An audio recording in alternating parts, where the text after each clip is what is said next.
For 2 days, bikers of all ages from all around the globe gathered for the 115-year birthday party Harley-Davidson tossed to celebrate its rich history. We started indoors at the Oval for Flat Out Friday that was part spectacle and all speed. This morning, we moved to the hill to test the bikers and their machine's limits. And now we've hit the beach, a nostalgic throwback to the way they raced a century ago. Somewhere, William Harley and Arthur Davidson are marveling at their own genius of attaching a motor to a simple bike. It's time to rev the engines and go wheels up at the Harley-Davidson 115.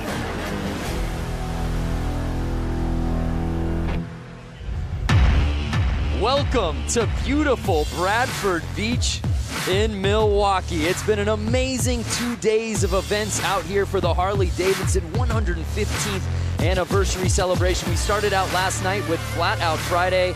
This morning we had a hill climb, of course, and we end out today's action for the Bradford Beach Bowl. It's the Bradford Beach Brawl live from Bradford Beach here in Milwaukee, Wisconsin, presented by the Race of Gentlemen. What's happening, everybody? Brandon Graham joined alongside X Games gold medalist Lance Corey, and the lovely Diana Dahlgren will be rounding out our broadcast team out there on the course. I hope y'all are ready for some racing because, Lance, we've got 6 different classes of motorcycle hitting the beach here today.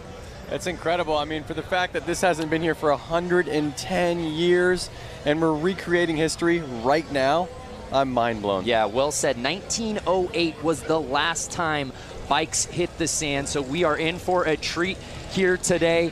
And taking a look at our menu of events, heavy, men's hooligan, men's moco, men's vintage sportsters, men's brakeless 45, the mixed TROG 45, and I know your personal favorite, Lance, the mixed Hollywood 80. You have that correct.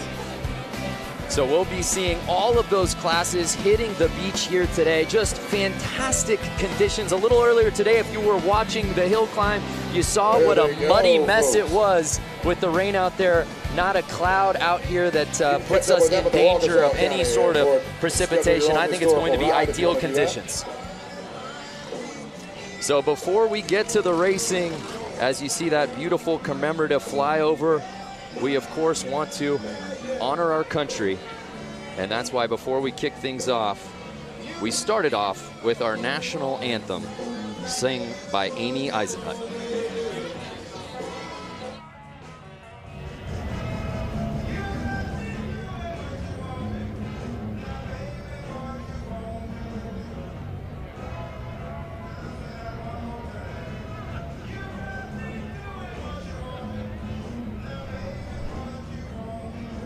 All right, ladies and gentlemen, at this point, we'd like you to rise and remove your hats for our country's national anthem, sung by Amy Eisenhut.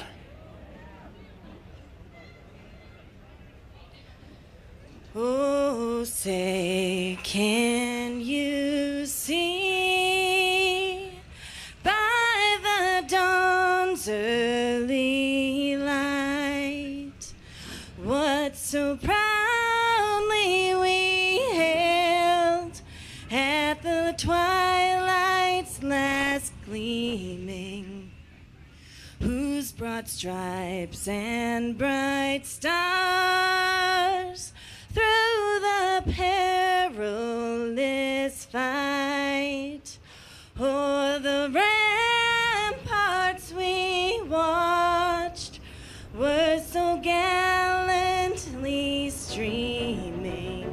We've been down here since Monday morning at 6 a.m. essentially, pushing sand around, rolling sand, wetting sand, trying to get the gave proof through the night that our flag was still there. Oh, say does that star-spangled banner yet wave o'er the land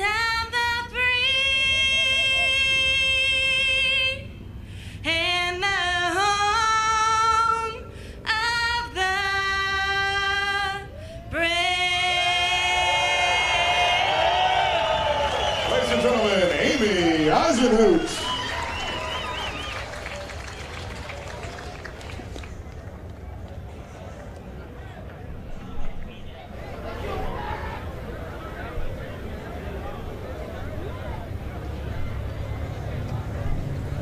All right, ladies and gentlemen, we're getting ready for some elimination racing out here at the Bradford Beach Brawl right now. This is where we start eliminating guys. We're racing for Grudge Masters. We're drawing lines in the sand. That's how we do it out here.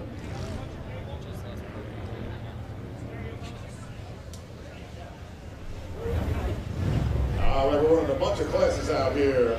We've got a TROG 45 class.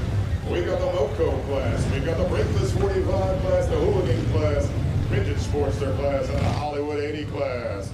That TROG 45 class, 45 cubic inch flatheads. All right, well, we're excited to kick things off, but before we do that, let's check out a preview on the bikes we'll be seeing out here today. Let's send it down to Diana. Same as the TROG 45. Lance, Brandon, thank you guys so much. We are down on the sand. We are going to run through the 6 classes for tonight's events. First bike here on my left-hand side. Yeah, we got Matt Harris here on a vintage Sportster. He's going to show these modern Sportsters how you push an old vintage Sportster around the track.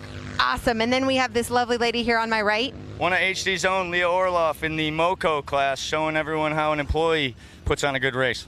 That's right. That's what I love about Harley-Davidson, employees only class. Then we were moving into more the vintage realm. Yeah, you got 2 great vintage bikes here. We got the Hollywood 80-inch class with the knuckle on my left and the TROG 45 class here on my right. Again, these guys are going to show you how fast these vintage bikes are, and being as old as they are, they still put out a ton of horsepower and push around the track. Not only that, he's wearing the Harley-Davidson vintage collection sweater that I have, and I love it. And then we have the more modern bikes. Walk us through these 2. Yeah, so we got the TROG 45 class, brakeless, and we got the Sportster Hooligan class over here on my right. That's right, we got the hooligans. Well, this is such an amazing event, so important in so many ways. Tell us a few difference between the modern and the vintage. Yeah, the thing I love about this event the most is that we're bringing together modern and vintage. It's not very often you see that happening, and it's really the vintage harkening back to our history and celebrating that. But now we have modern motorcycles, so we're going to see what those things can do out here on the track as well. This race hasn't happened for a long time, in over a century. Guys, let's go racing. Yeah, we can't wait. Enough talking about it. Let's be about it, Lance, as our first class is ready to kick off our action here today. Man, you cannot beat this view that we have here on the beach, on the Bradford Beach. Incredible. So starting things off, we have the men's hooligan class. There you see what it makes a hooligan. And these guys really are the spirit of the whole weekend of the Harley-Davidson 115th anniversary out here, Lance. They really are. I mean, they're riding bikes. I wouldn't say they're 115 years old, but they got to be 80-plus years old. Great to see them still out there running. Yeah, so there is a look at our start list, semi 1 of 2.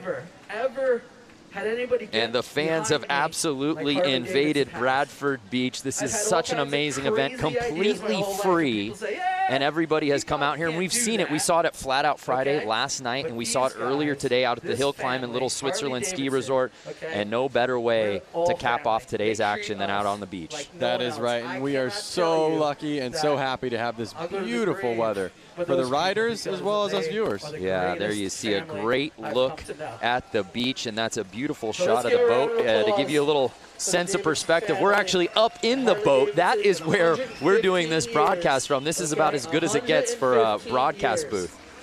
That is correct. In fact, I didn't even realize it was a boat until you just pointed that out. My goodness, where have you been, Lance? I've just been enjoying the day. You really have. We're having such a good time. It was a great day. We were at the Hill Climb earlier today. Actually got in a helicopter to get over here, once-in-a-lifetime experience. And again, we can't thank you fans enough for watching online. This show is as much yours as it is ours. Tell us what you want to see, who you want us to talk to, what you want us to highlight, and where you're watching from, and we'll give you call-outs all broadcast long. This is for you. Lance is opening up Facebook right now. We're ready to rock. I'm loving how all these guys are just in vintage gear, vintage helmets, vintage sweaters, like Diana had said. It's an homage to yesteryear. And you see the flag girl getting ready. Semi 1 of 2 here in the hooligan class. Number 39 by Kevin Bass out of Prior Lake, Minnesota. 33 bike, that's Hollywood out of New Jersey. Look at him trying to start his bike back there. These old bikes, they don't have electric starts like the new ones. We'll see the hooligans out there, they'll have electric starts. These guys are kicking and kicking. They're getting tired before the race even starts. Out the 151 bike at the line, the 51 bike, 996 bike. He's having to time the engine, advance, retard, throttle. There's two different throttles on the bike. One on the left is advancing the bike. One on the right is getting the throttle going. A lot to think about, and the race hasn't even started yet. For you fans watching at home, of all these amazing bikes these hooligans are on, which is your personal favorite? Let us know from a number plate, man. Can't go wrong with any of these, but we're ready to get it on. 51D, Harley-Davidson. We got the thumbs up. We got the flag waving. Bikes are running. And they're off. Hooligan Semi 1 officially kicks off. That number 77 bike, Josh Cole. He's a fast one. These are our racer gentlemen, guys. Showing you how this beach racing's done. And they are off. Look at the lead that he's already got. Yeah, 50 building. Fresh track. It's like getting powder runs on a snowboard. These guys have been paving it for the last hour, waiting for these classes to hit the sand. It is not going to stay like that. Wait 1, 2 laps, and they are going to be fighting the sand. You hear that, ripping by? And the 50 plate is just blazing around this beach oval, Lance. It's incredible. Mind you, look at these bikes. No suspension. Shout out to the fans watching, in particular, Wesley Wills watching from the maternity room, waiting on the baby to get here. Oh my goodness, Wesley, congratulations. What better to be doing than having a kid and watching this race right now? Well, I hope, Wesley, you're enjoying that shot. And no surprise, here comes Josh Cone on that 77 bike. And the number 50 is just, he's keeping it smooth. He's on the gas on the straights. Watch when it gets straightened out. Watch him open wide. And we're already getting to lapping. 50 passing the 313. Oh, getting a little squirrely out there. Looks like we got Kevin Bass stuck out there in the sand berm. I love when he just leans into it and you see the roost kind of pop off the tire. And it is right there. How awesome does that look? And that's going to do it. The 50 bike takes the checkered flag.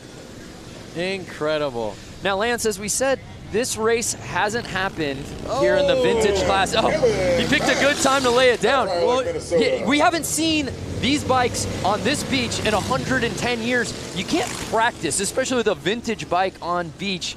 How foreign was it for these guys to hit the sand for the first time with these bikes? Well, you know, they were dealing with the weather. But here's a replay. Check this out. Notice this. He slows down. Because he slows down, it's actually harder to get through the sand, and he crashes. He didn't slow down that entire race. No, it's easier to go faster on the sand than it is to slow down. When he slowed down, he let the bike go.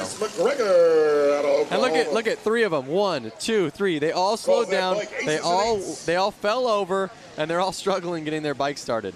These are not new bikes. These bikes are older than probably most of the people watching this right now. It was full throttle the entire race, and then half the field just loses it after that checkered flag. That was awesome. Really was. Really was. Give them a big round of applause. And the thing is, they all went down going low speeds. They're all laughing. They might not be laughing if their bike doesn't start after a minute, but they're laughing. Those are all guys that are racers. Yeah, we see a lot of fans for that 50 plate. Tim Connor. Walter Gerson Rodriguez, 50, killed it. That he did. Again, if you're just joining us, it's the Harley-Davidson 115th anniversary celebration. It's just a weekend full of madness out here all over the greater Milwaukee area, and we finish up our event schedule out here tonight on the beach. There's a look at it. I had to drag Lance out of the water. He was out there body surfing. I said, hey, man, we got to get to the show. That's right. No place I would rather be than the beach. Yeah, it's perfect right now. The beach and Harleys, I mean, that's just, you know, the best. Much better conditions, and I'm curious any of those fans watching right now, if they were watching earlier today, for the Harley Hill climb. A little bit different conditions than what we saw a few hours ago. It's incredible that just a few hours and maybe 20, 30 miles, and all of a sudden it's like we're in a whole different world. The fans have come out here in absolute droves, as you can see. Completely free event. There's no bad seat in the house. And it's all hands on deck to help get the bikes off the track as we await our next class.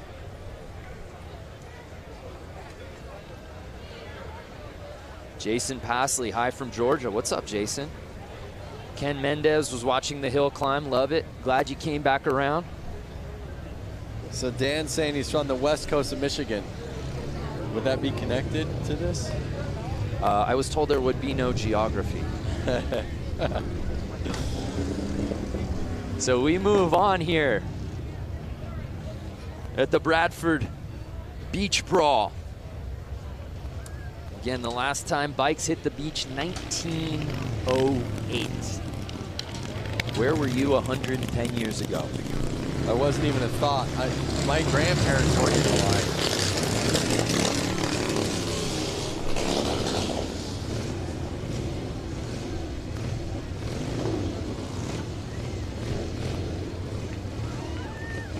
North Haven, Australia, Troy Taylor, stand up.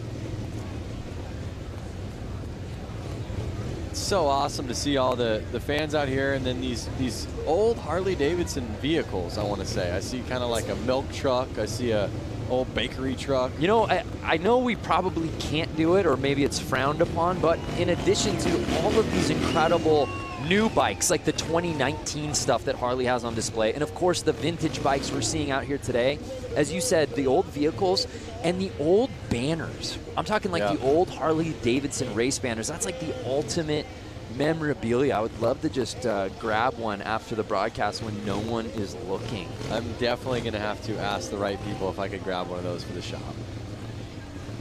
Great time from New York, Quebec, Canada, Bastien Briard. So I want to know all these people on Facebook Live right now. Yeah. Are they rooting for a hooligan? Ooh. What hooligan do they want to see out here? Yeah. You know, take the win. Yeah.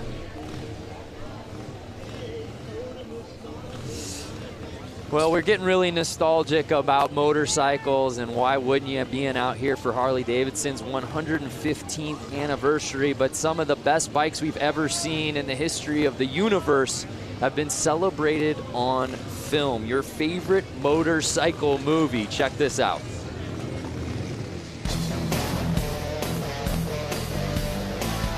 My favorite motorcycle movie is, I don't have one. I love them all. I guess I would have to say the Wild One with Marlon Brando. Terminator, because I had a fat boy. I like Wild Hogs. It's a lot of fun, and it kind of shows people it's the simple stuff in life. My favorite motorcycle movie is Wild Hogs. My wife and I watch that at least 3 times a year. Easy Rider. Easy Rider. Easy Rider. Easy Rider. No question, hands down. I have to duplicate my husband on that one. Easy Rider is the motorcycle movie. Wow, I am so glad that Easy Rider edged out Wild Hogs. What is Lance Corey's favorite motorcycle film? That's tough, man. I mean, I was born 1990, and I've watched Easy Rider. I do dig that movie. But something about watching Wild Hogs and then being able to, like, call somebody a wild hog, they're both great. It's become the ultimate adjective, that's for sure. All right, so we have vintage Sportster class lining up. Is that correct? It looks that way. Let's take a closer look at some of these bikes. Any of our fans watching out here today have got a vintage Sportster of their own? And if so, give us the stats. Actually, I'm getting word that this is brakeless 45. Oh, the brakeless 45. Yes. There will be no slowing down in this race. No. But you don't want to slow down. You want to stay on the gas. Then you stay above the sand, and you don't end up crashing. Oh, speaking of motorcycle movies, there you see our brakeless 45 contenders. I was actually going to bring this one up, that Amon Sharma Terminator. Terminator. Absolutely. Yes. When he jumps like a fat boy softail off like into the yeah, wash. incredibly realistic. So here's a look at our rules for the men's brakeless 45s. Pretty simple. Bikes out here on display. Anybody out there watching got a brakeless of their own?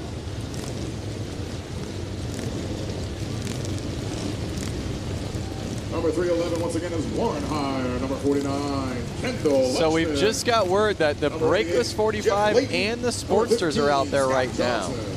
We'll have to keep an eye on that. I love the camaraderie of class. So let's see who this track favors out here today. And it's 311 with the early lead on the outside. But he's leaving the inside track wide open for 15 to make the pass. Scott Johnson, number 15, pushing him wide and staying on the gas. Oh, I love it. That's one of the tactics of racing motorcycles is you can push people wide, and if you're a little bit above them or a little bit stronger, you can kind of run them where you want them to go. Right, well 311 got that whole shot early, but he left the door open. Yep. And it's Scott Johnson in the 15th place, leading the way. I mean, you can just hear how loud it is here. The bikes are ripping by. Uh-oh, someone's catching he's up getting to Scott squirrely. Johnson. It's Warren here. Can he catch him? Taking that berm high in that Now, second Scott turn. Johnson and Warren are good buddies, so we'll see if they play nice with each other. Oh, we've got a bike down. We'll see what number that was. Look at this shot. Are you kidding me? Can Warren cut to the inside? Through the water, inside line. The people at the fence there. We got bystanders diving into haystacks. Oh, he got. And it's 311 who got the lead. Scott Johnson opened the door and 311 pounds and he goes down. Warren's down. Too much. Too much.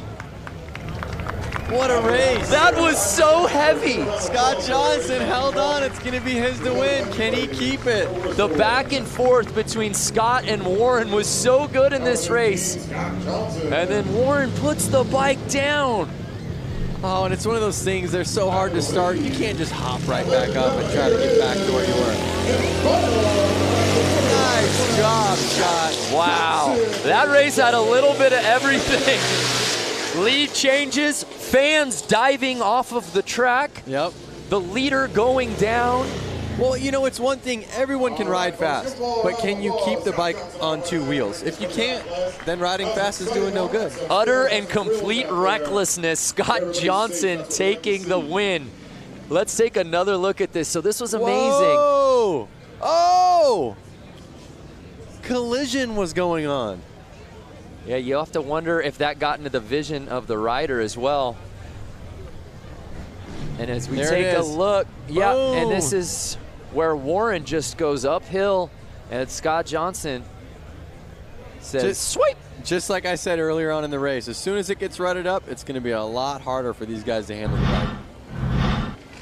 bike. Lap one was like riding a powder run on a snowboard. Oh my gosh, that was crazy. Fans at home, what do you think? Oh, wow. They're actually going to tow this bike off the track, I think. Yep. Oh, poor Warren. Guys, like I was leading this race. Now I need a quad to get me off the track. It was mine to win. Ruby Bender, fun to watch. You can say that again. Again, if you're just joining us, thank you so much. It's the Harley-Davidson 115th anniversary celebration, the Bradford Beach Brawl. Brandon Graham alongside Lance Corey and, of course, Diana Dahlgren down on the course. Diana's got better access than anybody, that's for sure. That is true. John Meyer, sign me up. Right, folks, we're gonna keep the excitement Get on over, right bud. here. As soon as I wouldn't mind being in one of those boats. Yeah, you're kind of a yacht guy. I would definitely be in that yacht. Yeah, yeah. Kind of a prestige worldwide. Wide. So we're getting ready for our next class, and hopefully it lives up to the hype. What we've seen so far has been some great racing. Josh Jones, I think this should be every weekend event all across America. Josh, we're there too. Hey, for more on the course, let's head down to Diana. What's going on, Di? Hey guys, you know what? I'm just on this massive water truck. We're gonna go do a little maintenance right now, and we're also gonna steamroll behind the water truck. We're gonna get this course nice and flat for the next set of races. Guys, it's gonna be good. Wow, so we're gonna have another race where a guy out front gets the perfect track. And there you see her pageant wave, like she's marshaling the parade.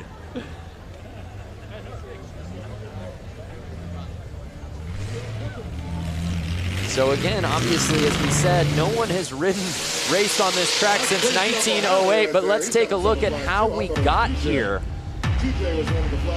It takes a village to get this thing going, but Lance, job well done by all of the contractors out here to make it possible for us to bring these bikes out today. It's incredible. And these guys, they're people that ride or hang out with the riders a lot. You can't just come out here and make a track if you don't know what it's like to ride the bike. Right. Yeah, you can't just merely push sand around and make an oval. There's absolutely a science to this. Definitely. And oh my goodness, Diana's got a t-shirt gun. Please cover small children. Protect your eyes. Diana, can you come over to the boat that we're in and shoot one over to me, please? Oh, there he goes with that Hudson engine. So we're going through some course prep. Let's check in with some of our fans watching right now. Where are we watching from? Hello from Portugal. What's up, Angelo Lopez? Gotta make sure we keep it safe for all of our riders out there. Brazil, Felipe. There you see Diana opting for the one-handed shot. Takes utter control. How about this guy?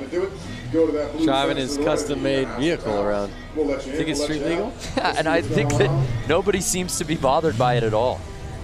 There's a lot of wacky stuff going on for the 115th anniversary. Good times. Brian Mose from New Zealand, Kevin Morris from Rhode Island. I want to know who's the furthest from Milwaukee. I mean, Brian Mose. Yeah, I'm not a map guy, but I feel like New Zealand and Australia would be in the lead there. Didn't we talk about not getting into geography? Yeah.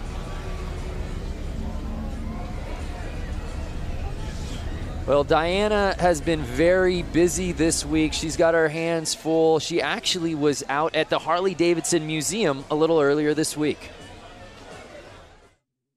115 years ago, two friends, William and Arthur, came together to create Harley-Davidson.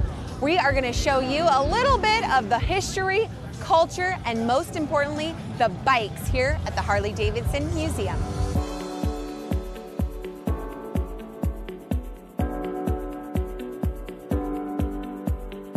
Behind us is the bike that started it all. Yep. Which is gorgeous. The oldest Harley-Davidson in existence. Both Bill Harley and Arthur Davidson were really avid bicyclists, and Bill Harley actually worked for a bicycle company here in Milwaukee, and their first project was to build a motor to literally put in a bicycle. You can see how they kind of shaped the frame so that it would embrace the engine, and that kind of set the standard for what we still do now. Can I write it out of here? Well, first of all, you'd have to guess it out. This is actually dated July 20th, 1901. This is original. So this is the original drawing from Bill Harley and where did you recover? For a bicycle. Recover this? The Harley family saved it. They had the foresight to save stuff from almost the very beginning. Over there is the book from 1907 when they incorporated, and they actually began a program of saving at least one bike new right off the line in 1915. Wow. And we do that to the present.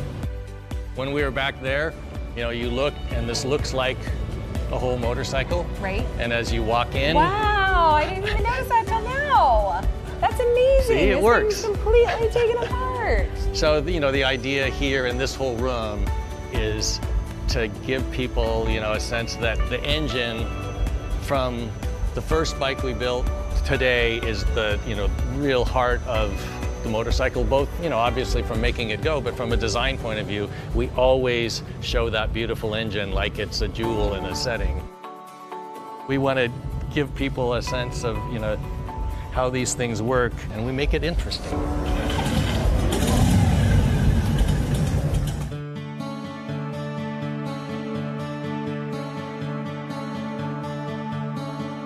By 1920, we were the largest motorcycle company in the world and sold over 28,000. In those early decades, there were dozens, we think as many as 60 different American motorcycle companies. By the time we came out of the Depression, there were only 2 companies left. You know, the major turning point was World War II. Over the course of World War II, we made almost 90,000 military bikes. What kind of jobs in the military were Harleys actually assigned to? They were mostly, they called them dispatch riders. Okay. So they were taking messages from one place to another. Our story weaves in and out of the story of American history. This is the bike that this badass cyborg Arnold has to ride. Schwarzenegger. The real Captain America in the comic book, he rides a WLA. Right. The original didn't come with flamethrowers and stuff like rocket launchers. Like the Terminator, one thing that's great is it's kind of, you know, it's not just like a car, it's a character. So Jim, we've walked around, there's a lot of stuff in this museum. Yeah. When you think about motorcycling, it's not just the bike, it's the black leather jacket, and all the uniforms, and then all the things that people do to add to their bikes. So we've got, you know, just an incredible array of things to help tell the story. What do you hope each person that sets foot through this door gets? If you come into this place and you're a Harley-Davidson enthusiast, we're gonna stoke that passion further. If you got dragged along by somebody and you don't think you're gonna like it, you're gonna leave thinking, you know, that was actually interesting, and I've never really thought much about motorcycling, but that's an interesting subject. There's something for everyone here at the Harley-Davidson Museum, that's for sure. That's the goal. Wow, just a tremendous story. And it's worth the price of the trip to come to Milwaukee. If you have no other plans, go to the Harley-Davidson Museum in downtown Milwaukee. You will not be disappointed. I've been there more than a handful of times, and even watching that video, I get just stoked up. Yeah, you get chills, and Jim's absolutely right. Whether you're a wild hog, just getting onto a motorcycle the first time, not even interested, there's something for everybody there, and you walk away, I think, wanting to get a bike, that's for sure. You don't even need to be a motorcycle rider, like you were saying. It just, to see the American history and the fact that somebody was doing that so long ago. The longevity of the brand. I mean, we talk about it being the 115th anniversary, but he put things in perspective really well, that after the Great Depression, there were only 2 motorcycle brands left in the world. Yep. And Harley was one of them. It's so awesome. It's so awesome that it's still here, still living the dream, and every enthusiast is keeping it running. Well, we thank you for joining us here for the Harley-Davidson 115th anniversary celebration. It's the Bradford Beach Brawl, and we've just got some course prep going on out here at the beach on Lake Michigan. And it's been a gorgeous day thus far. We're a few races in. It's been a lot of fun. They started setting this thing in order earlier in the week, Monday, I believe, and the digging began on Tuesday, and here we are Saturday, and this ends our amazing event schedule. All hands on deck, as we said, everyone playing a role out here. And at its core, it's really for the fans, and everybody gets to come out here, a completely free event. And there have been people who have been here all day long, mind you. There's been other contests going on. We were calling the events over at the Harley Hill Climb in Little Switzerland Ski Resort, which is about 30 minutes away. And there were people here long before the bikes got here on the beach today. That's very true. And they have the museum party going off. That's right. There's bands over there, live music, you know, new Harley-Davidson Ford trucks. There's so much to see, all the new bikes. There's a look at what our last couple of days has looked like. Of course, we had the Flat Out Friday last night, which is always super fun. That was in downtown Milwaukee proper. And then we went down up north, I should say, to the hill climb earlier this morning. And we had to get from that hill climb dot out here to the beach and our bosses were afraid that just grabbing an Uber wouldn't get us here in time. So we got to the chopper. Yep. We got a helicopter ride, Lance, Diana, and I, and some of our production staff to get over here. So that was amazing, and we're having a great time. And we hope you fans watching at home are staying with us. We still got plenty of racing to go. Hey, before we cut to that feature at the museum, I asked who was watching from furthest away, and I want to pay that off. Martin McKinney said that he was watching from the southern point of Victoria, Australia. So if you know anything about Down Under, that may be the furthest point from Milwaukee, Wisconsin. That's a good chance. Mary Thompson, you're watching from Minnesota. That is not the furthest point from Wisconsin. But we love that you're watching. Yep. El Paso, Texas, Terry Reed. So let us know who you want to see, what classes you're most looking forward to. If you've owned one of these bikes or any of these types of bikes, would you bring it out to the sand? Because I think a lot of these guys say, oh yeah, I'd ride the hill climb, or heck yeah, I'd go into the arena and do the oval on the concrete. How many of you guys and gals with bikes would take it out here to the beach?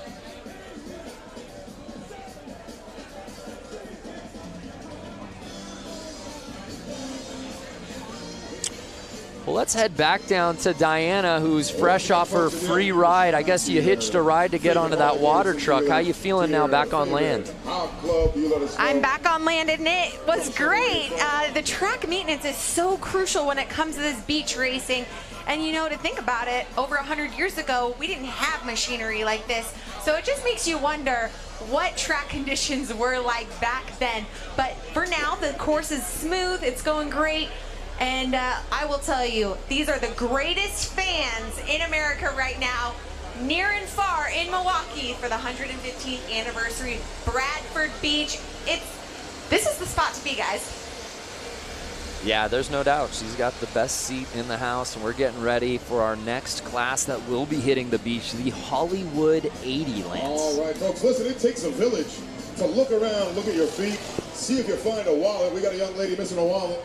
So there you see fans in attendance. We've got fans in the infield. We've got fans out here. There's some stadium seating just east of the sand. And lines of traffic. I feel like cars are even stopping near the beach just to roll down the window to get a view of this thing.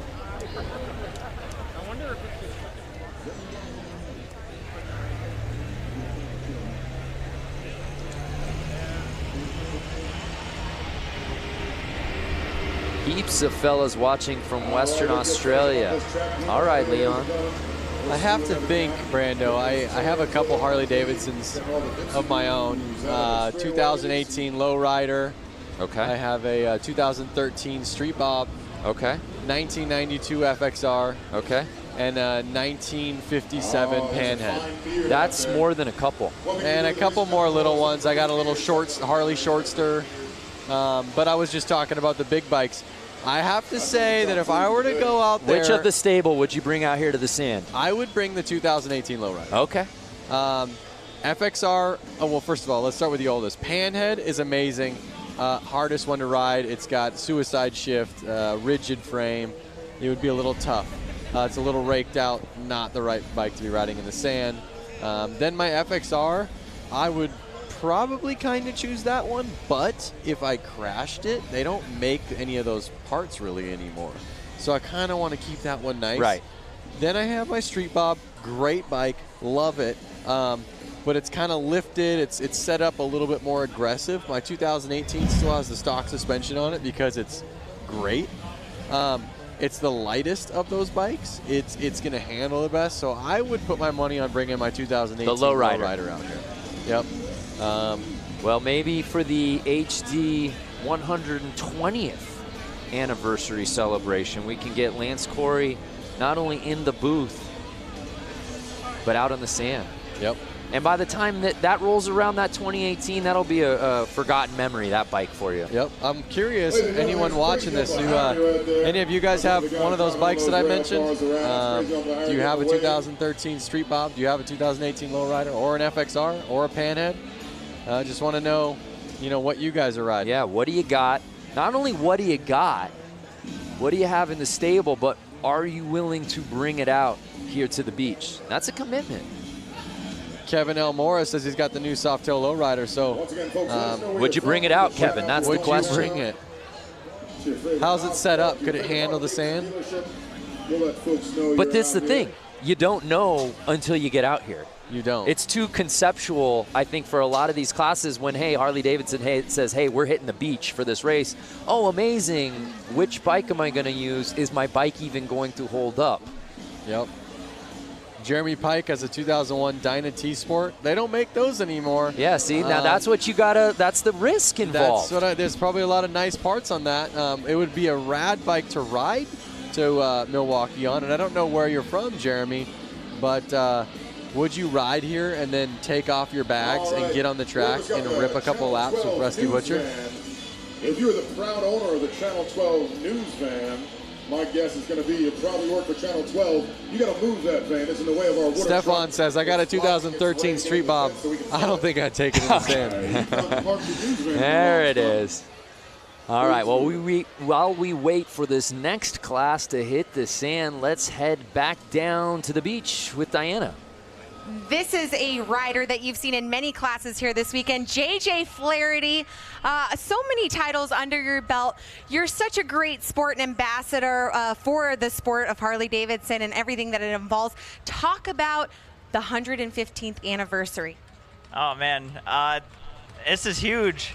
And I love that they brought the racing stuff back here to Milwaukee because it's everything. I think racing should be top priority. In my opinion of things. But yeah, growing up, being just, local to Milwaukee and like going to the 90th, like I think the first one I remember is the 90th, 95th, the 100th, and I started doing BMX shows at the 110th, and now I'm here racing at the 115th, so. Let's talk about that. You were at the hill this morning. Oh my goodness, the conditions there were treacherous. Now you're on this nicely manicured sand track. Luckily I got a little bit of a motocross background too, so I think that's helped me in these turns, especially 1 and 2. It's pretty greasy, it gets rutted up. Now we have tons of thousands of people watching live right now, and you're sitting here about to go on this course and race. Explain the feeling that you have right now about to go onto this course and lay down some sand. I was going to say lay down some tar, but that doesn't apply here. Well, I hope I'm not laying in the sand in front of all those people. I already did that once today. But it's a pretty awesome feeling for sure. Any adrenaline? Oh, yeah, for sure. Tons of adrenaline. Well, we've heard it from JJ Flaherty. Big round of applause for this guy. Such a great sport. And let's see if we can take first here in tonight's hooligan class. See you, JJ. Thanks. Guys, back to you. JJ Flaherty has had himself a day in the all-white leathers. He was competing in the hill climb earlier today, and it was a muddy mess. Of those fans who are watching, you know what we were talking about. No one went unscathed, but JJ Flaherty made it all the way to the championship round in his class, ended up having to settle for second place, but man, he looked so good at the hill climb this morning. I got lucky enough to see a photo that was taken from about eye level of the track. He legit looks like Evel Knievel flying. Yeah. He had to have been 10 feet off the ground.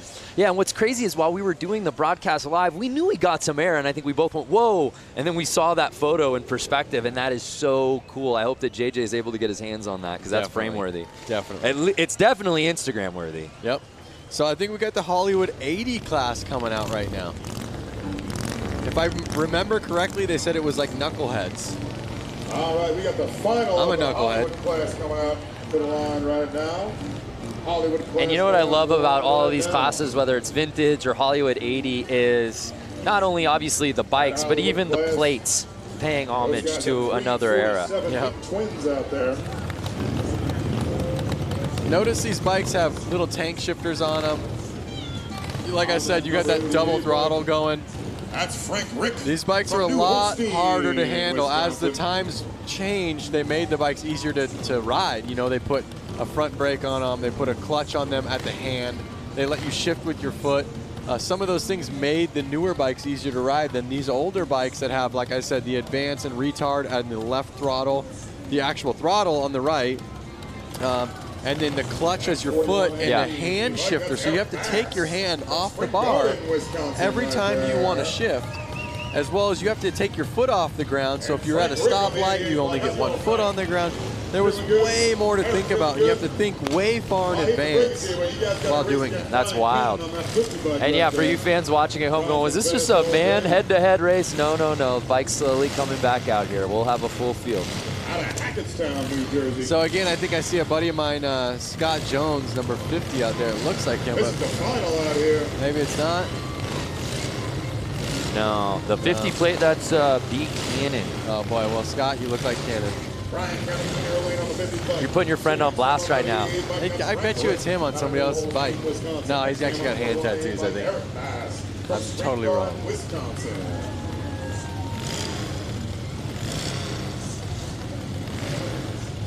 Daryl Jewell, back in 73 and 74, we drag race on the beach at night, had a 73 Sportster. All right, Daryl. So awesome. Out of Brawl, Lake, Minnesota.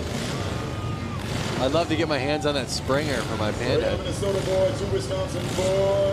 Mike Melanie Lazelle interview the flag girl. Yeah, she's kind of stealing the show out here today. Yeah. Notice how she kind of like waves it, waves it, waves it, waves it, and they don't go until she does a big jump, and I believe hits the ground. Yeah, see, waving, wave. Making sure they're all ready. Wave, jump, wave, and the jump. Yep. And they're off. And it looks like the 50 plate building that huge lead. He is not messing around. And again, look at fresh tracks. They're making the ruts. They're not taking ruts, they're making the ruts. On the gas, waves coming in. Taking no prisoners out there right now. And it's more of the same from Cannon out here today. So awesome. Look at him. He's getting the weight on the rear end, which is basically getting the front tire off of the ground. It doesn't look like it, but the weight is completely off of that front tire, which is making the bike get through that sand way easier than you would imagine. It's still hard, but a lot easier than if you didn't. Well, no, I see what you're saying. Brian Cannon making it look like a Saturday stroll. Look at the lead he's built.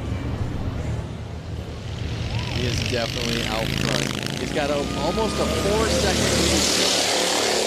You can hear these bikes through our microphones just ripping.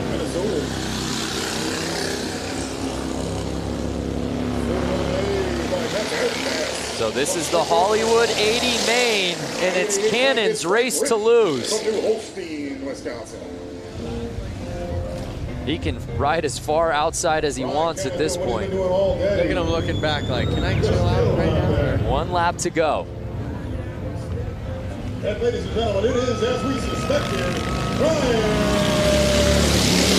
And it's Brian Cannon with the win. In second place, Kevin Bass from Fire Lake, Minnesota. I see 2 Basses out there. Well, Seabass and the guys offered to pick up our tab. Don't go there. Okay. Not yet, I guess. So Brian Cannon leaves no doubt about it. Just riding like his head is on fire all day out here on this course. And this time, though, Lance, he finishes the race and stays on the bike. And he really put it down there. It's always nice to come out for that vengeance. Looks like number 88, Frank Rick, laid it down on that last turn. It's always nice when you can go twice in one day, right? When you have more than one race. I think the first race you kind of just get the EBGBs out, you know? You're ready to go, and then you finally are like, all right, I'm ready. And if you're just joining us, this is a weekend full of races. A lot of these guys that we're seeing out here tonight at the beach, we saw earlier today at the hill climb, and a lot of those same guys we saw last night at Flat Out Friday. Yep. A lot of motorcycle racing for a lot of these guys. It also involves some bike switching. Now we gotta help you, huh, buddy? Look at all the smiles coming off the track, all their friends, mechanics, maybe bike owners that are letting their friends ride their bikes. Well, JJ Flaherty, who Diana Dahlgren was interviewing earlier, actually lost to a rider whose bike malfunctioned right before the start of the race and had to borrow a friend's bike literally 30 seconds before the start. Maybe that was his trick tactic.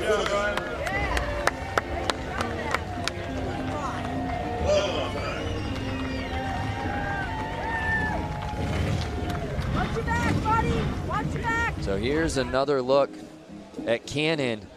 And he was riding outside for most of the race. And we take another look when he gets inside, Lance. Oh. Well, you notice that once the race gets going and there start to form ruts, he's kind of dodging them. And you saw him kind of fall into a rut in the first corner, and then he kind of came out. Then as he's going into the next corner, he's trying to take a line that nobody's taking yet. So it's a lot of thinking ahead, patience, while staying on the gas, you know? So now it's time for Heat 2, I believe. Heat 2 of the Hollywood 80 main. To me, this is looking like the Hooligans. Oh, this is Hooligans. Yeah, we've already switched. I apologize. My scoring monitor is not keeping up with the torrid pace of the racing out here today. And there we take a look at our start list. Semi 1 of 2 for the Hooligans. Lance, you know a lot of these guys pretty well. I do know a lot of the guys. A lot of these names right now that I'm seeing aren't as much California kids, so I'm not sure if I know this class that well. I myself from LA know a lot of the guys from the Hooligan series that are from Southern California. Do you say you're an LA guy or do you say you're a Valley guy?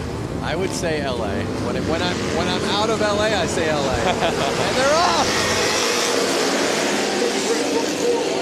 So it looks like 34 has the lead, but he's keeping the inside open. Can 33 make the pass, Bear? And he does! Look at these bikes. You can see they're newer, faster. I mean, these guys are throwing roost. But also note how much they're kind of squiggling through the lines right now. There are that many more ruts. They are having to dodge the ruts or drop into them.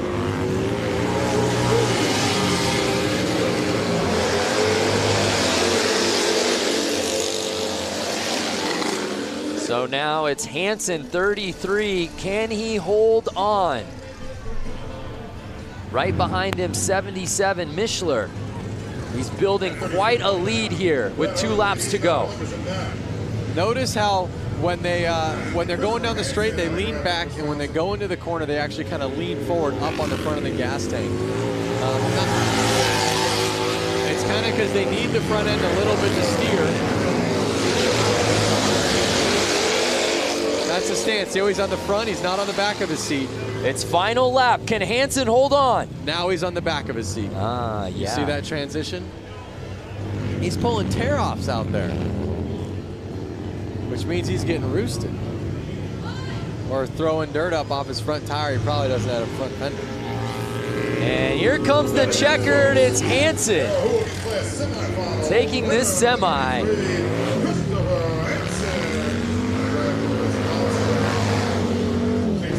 I see a question right here from Walter Rodriguez. Is there a hooligan group of riders around New York City? There's a group of guys that have ridden the hooligan class. They're called the East Coastin' Crew. They're out of Connecticut, New Haven, Connecticut. I want to say that's what, maybe 45 minutes from New York City.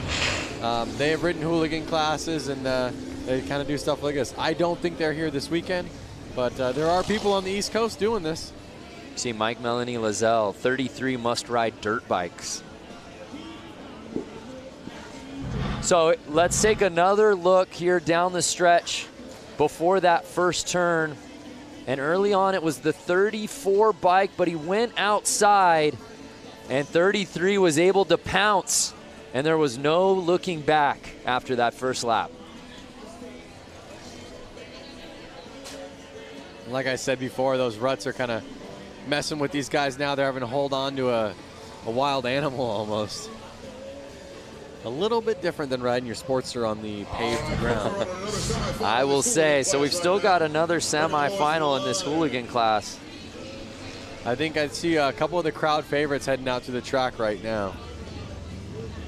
So who will join Hansen and the boys who qualified out of that first semi. Number 35, Dave Kilkenny from Waukesha, Wisconsin, comes to the line. It's great too, Lance, because there is such a huge contingency of Midwest riders, particularly Wisconsin riders. We've seen it across all platforms out here the last 2 days. Yeah. And there's our guy, JJ Flaherty. Going from flat tracking in a little arena on concrete. Yep. Launching his Harley like Evel Knievel up a mountain. And now he's here on the beach, riding in the sand. And I believe through every single race, the promoters have made them wash their bikes so they don't transfer the sand to Makes the concrete, sense. the dirt to the sand, vice versa. I think it's kind of a rule by the city, as well as keep the tracks clean. Here's the real star of the night, Flat Girl, and they're off. Oh, and Flaherty gets into a little bit of a scuffle.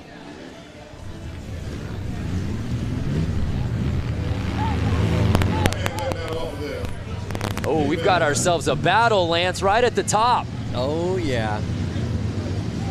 Flaherty staying on the inside, though. Yeah, he's playing this thing right. 142 still leading, but he's on the outside. And now it looks like he's finding his groove, Lance. Diana, what are you seeing down there on the course in this race? You know, I've talked to a lot of riders, and some of them were talking about taking that outside line, relying on that outer bank, but JJ Flaherty early on in this race was taking that inside line, saved him some time. Might be an all-out battle. A lot of these guys, are they used to the weight? Lance, you could probably attest to this. What kind of weight are they facing when they go into that turn on the inner line? Well, I mean, they're already riding bikes that are... Oh, no! Flaherty goes down! Our man we were keeping an eye on is down. His friends are running to him. I'd love to see a replay of that so we could see what happened. Oh, we need to see that one more time. He was behind Holbus less than a second, and he goes down with 1 lap to go. JJ Flaherty and Danny Holbus have ridden together for a long time. They're good friends. Unofficial results right now have Holbus winning that semi, or at least taking the lead. Hopefully it looks like Flaherty's okay, but yeah, we need to see another look at that. That's for sure. And again, this kind of goes on what you asked, Diana. That bike's 500-600 pounds, and he just tangled with it. Let's check this out. Yeah, here we go. Let's see what went wrong for JJ Flaherty.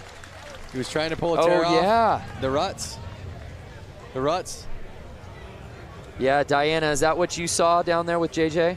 Yeah, I saw the tangle up, but also what I saw, guys, was the camaraderie. I don't know if you saw Atkins, better known as the Rusty Butcher, come right up to him, check on him, see how he's doing. There he is again with another hooligan.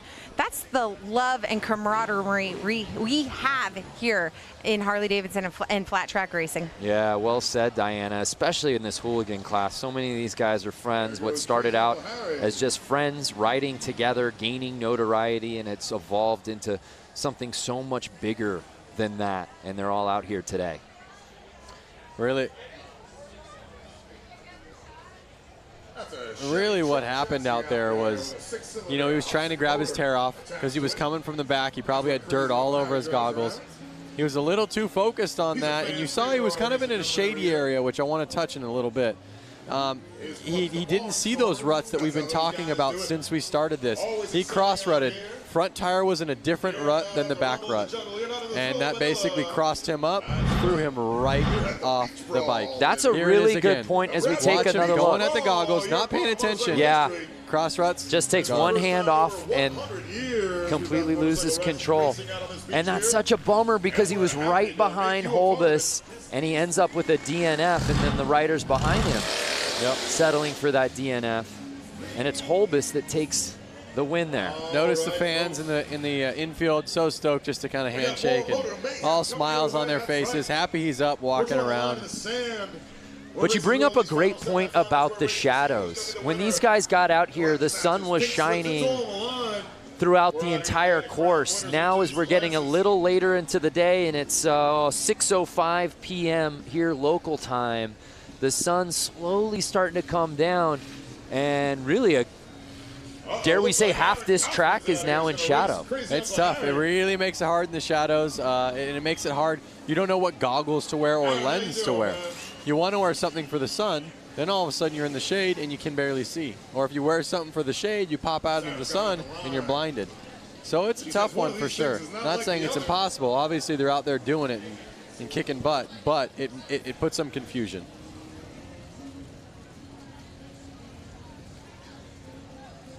So we're shaking it up a little bit out here for this one, as you can see. One of these things is not like the other.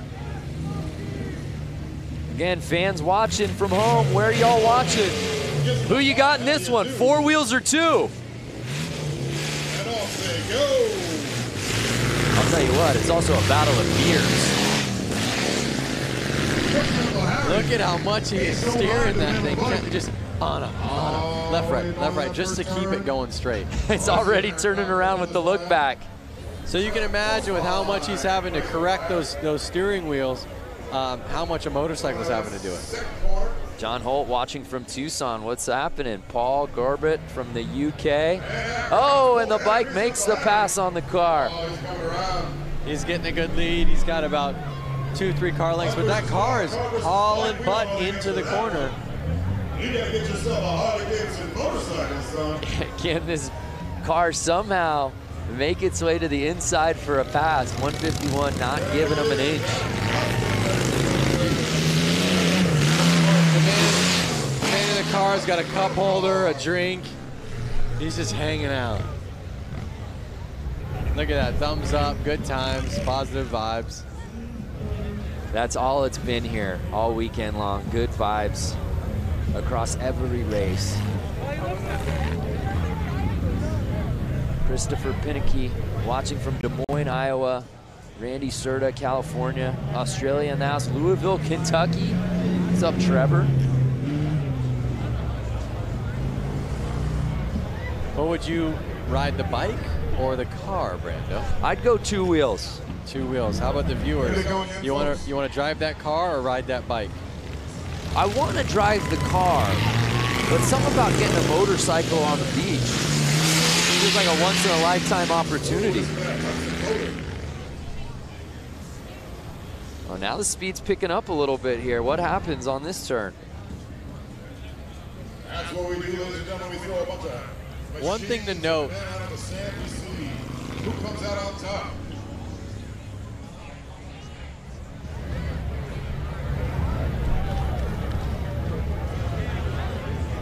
Well, as we continue on with this race, it's Baywatch out here on the beach. Let's go to our own lifeguard, Diana Dahlgren. Oh, that was clever. Okay, so yes, I'm the personal lifeguard here for the Bradford Beach 115th Harley-Davidson anniversary beach brawl, I guess. But anyways, they are about to start track maintenance. Now, I'm up here to show you guys the feel. We are literally feet away from the beach. I mean, the water is rushing up right here as the cats go on to do their track maintenance. Pretty amazing. We want to know where you guys are watching from. If you're on Facebook Live, leave a comment. Let us know where you're watching from. Maybe you're on a beach. Maybe you're in the desert. I don't know. We'll find out. All we need is Hasselhoff and some slow motion running, and we can make this thing happen. Oh, yes. So Diana, she's all over. Let us know, fans at home, where you're watching. And if there's a particular rider or something that you want to see, let us know, and Diana will hunt it down. So much going on out here in Milwaukee. There's a beautiful look at the Bradford Beach Brawl. For more on the beach and these bikes, check it out. Make it a little safer for our guys out there. We've been down here since Monday morning at 6 a.m. essentially, pushing sand around, rolling sand, wetting sand, trying to get the track as tightly packed as we can. Sand is unpredictable. If you're used to riding on cement or a packed track, it's get a little loose out there. Generally, beach races are done on tide-packed coastal beaches, and quickly realized it was 5 feet of sugar-based sand, which is anything but ideal. It's got the consistency of flour, so if you ever thought about trying to run through a big deal of flour, how hard that would be, well, that's about what it is to control a bike through that. It changes constantly, The spot you were just in last lap, you go around, it's going to be completely different the next lap. You can't be scared of it. You got to just like hold the throttle back and rip through it. And you know, you see a big sand pile, you're not going to slow down and go over it. You got to just fly through it. It wears you out really quick. I've never rode on anything like it in my life. Very cool. It's going to be guys that stall out, and there's going to be guys that fall over. It's a lot of fun. It's, you know, a lot of oohs and ahs. Hopefully only thrills and no spills. The one thing I love about this race and this whole idea is it's a mix of modern and vintage. This is 1989 XL 1200 Sportster, and it hooks up and hauls ass. This is a 1929 Harley DL. This is the Godfather. A lot of times you have the two separated, and we're bringing them both together. Vintage to really celebrate our history and harken back to our roots, and modern to show what our modern motorcycles are capable of out on the beach. Being able to come down here and ride Bradford Beach is a once-in-a-lifetime experience. It's a fun place. I think everybody will get real close and get to see, probably get some sand in their hair maybe, and have some fun. We're here in Milwaukee celebrating Harley-Davidson's 115th anniversary and our history. These guys have an opportunity to create history.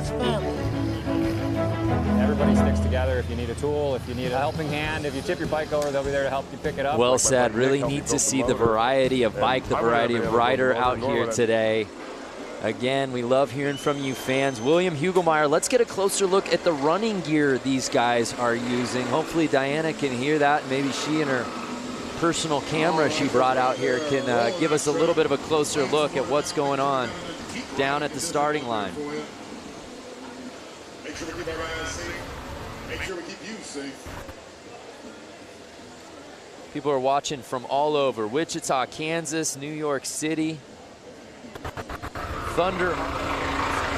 You can't hear me? Hey, there we are, Diana. Hey, guys, yeah. Oh, we're losing you. We're losing you, Diana.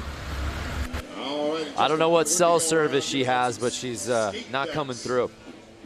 So if you got a kid who's a skateboarder, get him up to the rail, we'll be passing out some. I love that one bike. I can't recall the model he said it was. He called it the Godfather from 1929, Lance. I know. I was thinking to myself, wow, in like 10 years, that bike's going to be 100 years old.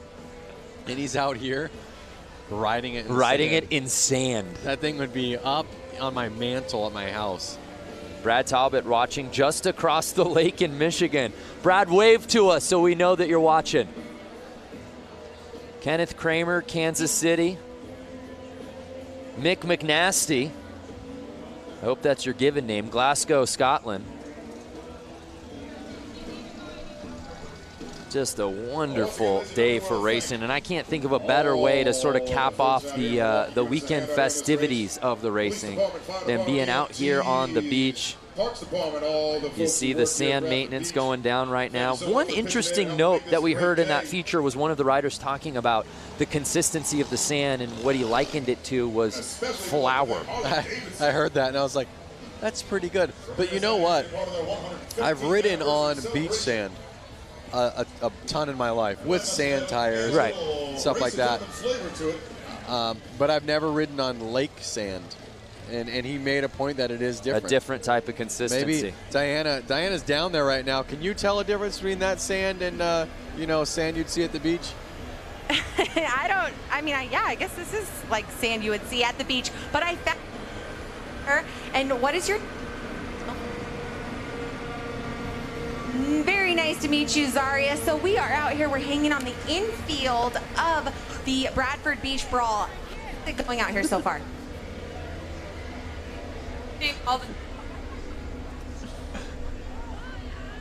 Well, that's amazing. Well, guys, we are going to be the Bradford Beach Brawl. Guys, we're going to let you take.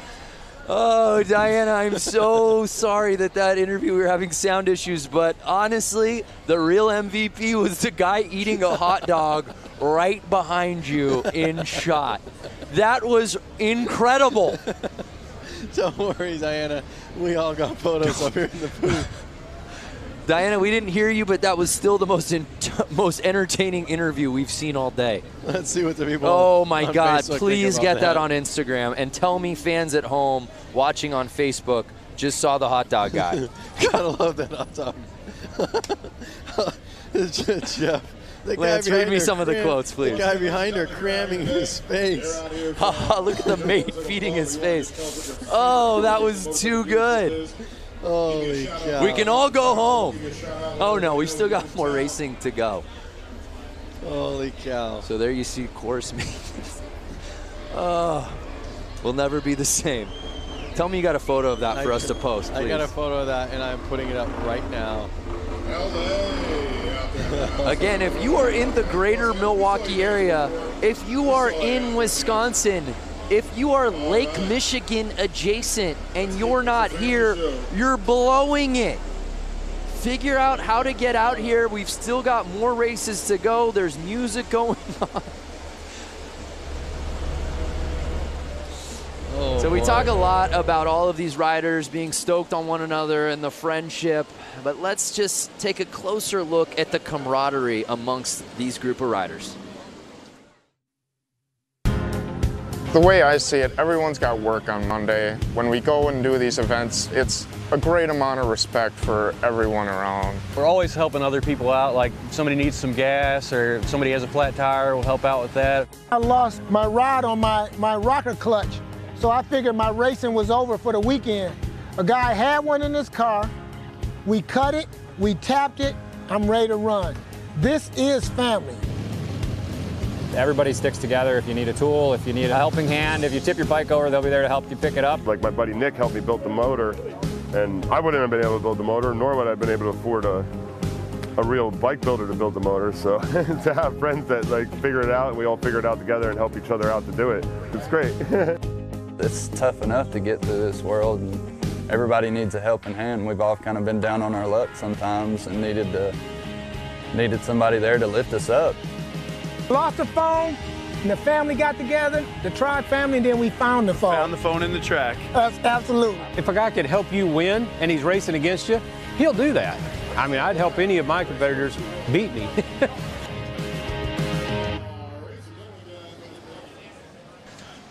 Such an amazing time here on the infield of the Bradford Beach Brawl. Geez, that's a tongue twister. But anyway, standing here with a lovely lady I just met. Let us know what your name is. I'm Barbara Rayborn. Barbara, where did you ride in from? We came in from Springfield, Louisiana. And how long was that ride? Well, considering the fact that we went from Springfield to North Carolina, Tennessee, and then here, it was a few days.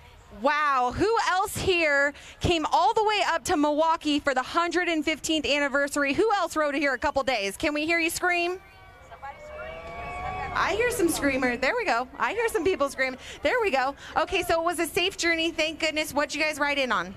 Well, we actually own a Harley Ultra Classic. Her name is Sister Jade. She's green, 2016. Whoop, whoop.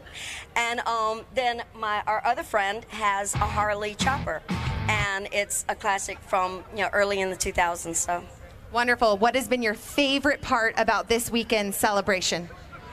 Oh, wow, that's so difficult to say because the hill climb this morning was amazing. I used to ride dirt bikes in my younger years, but we really enjoyed the hill climb this morning. I tell you what, Suburban Harley and our Harley, the Iron Harley, look, those places had some amazing parties yesterday. We really had a ball.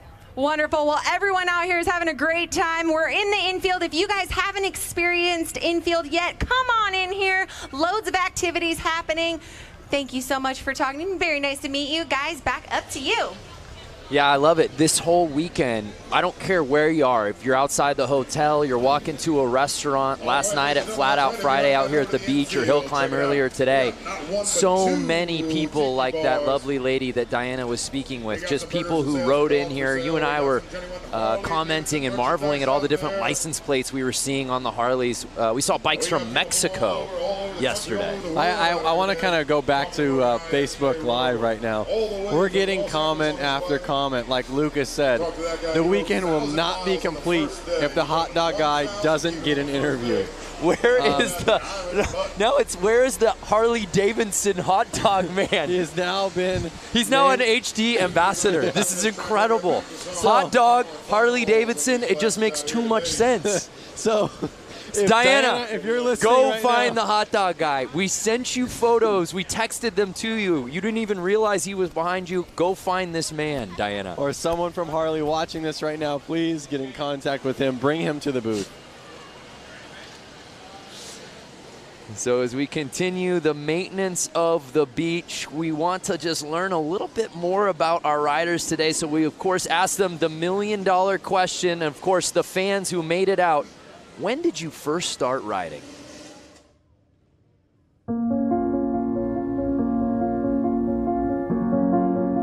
I started riding when I was very young. I had 2 older brothers that rode, put me on a bike when I was very young, pushed me and said go, didn't tell me how to stop, nothing. And ever since then, I've been hooked. I started riding 30 years ago. Why? Because I love speed and I'm an adrenaline junkie. My first Harley was a Deuce, 2001. And well, it was a dream become true when I was so young. I've been a Harley since 12 years. And I fall in love with Harleys. And I've been riding since the day I turned 16. I had a little Honda 150 delivered and I've never been off of it. I've always liked motorcycles. I had the fear of them. And my wife says, why don't you take a class and see if you like it? That's all it took, 1995. I didn't ride as an adult until I was about 40. And, but I just kind of heard the call of the road, haven't looked back since. Yeah, everyone's got a fantastic story on how they first discovered motorcycles. Lance Corey, professional rider, X Games gold medalist, freestyle. Tell us how you got into riding bikes. I just had, actually my parents did not ride. I had a cousin, or 2 cousins that rode motorcycles. They were a bit older than me. When they grew out of their PW50s, one of them was handed down to me. So I've been riding since I was about 4 years old, into motorcycles my whole life, and got a Harley-Davidson right when I turned 16. It was only fitting. You can get your license, you can get a Harley-Davidson. Love to hear from our fans on Facebook watching right now. When did you get your first bike, and what was that first bike? Who got you into it? Love to hear those stories. I have to say a lot of people on there have to be saying PW50. I think every kid, you know, even if they're 40 years old now or something, they all kind of started on the PW50. And I would imagine and hope that most of them, when they could get a driver's license, went to a Harley-Davidson first. That seemed to be the general consensus out here, that's for sure. And we move on to our action. And then you see the sun fully setting out here now as that starting line getting completely shaded.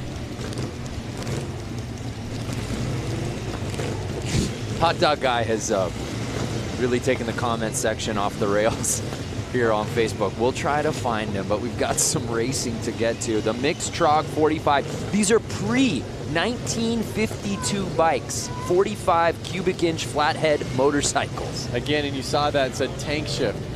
So these guys have to push their clutch in with their foot, shift with their hands. So they're gonna have to take their hand up the bars during this race. Ooh, well, at least it's smoother out there for them.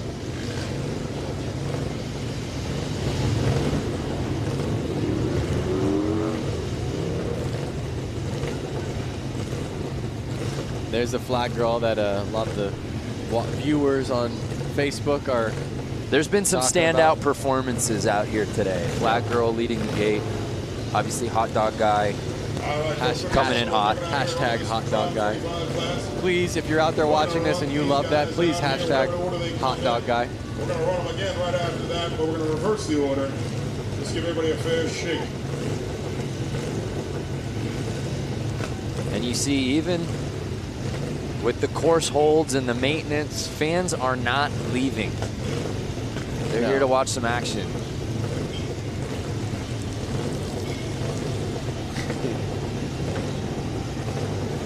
Hey, Michelle Havens-Moore just bought my first Harley last week. Congratulations, Michelle. You'll never be the same. So awesome. Uh-oh. Hold off. What's going on? Oh, are they shutting their bikes off? We're getting word of something. Again, this is the TROG 45 class.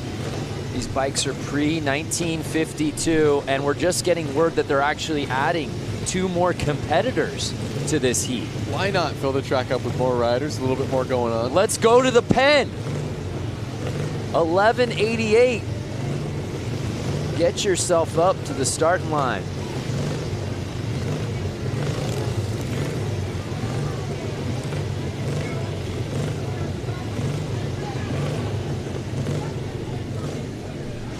And here comes the 313.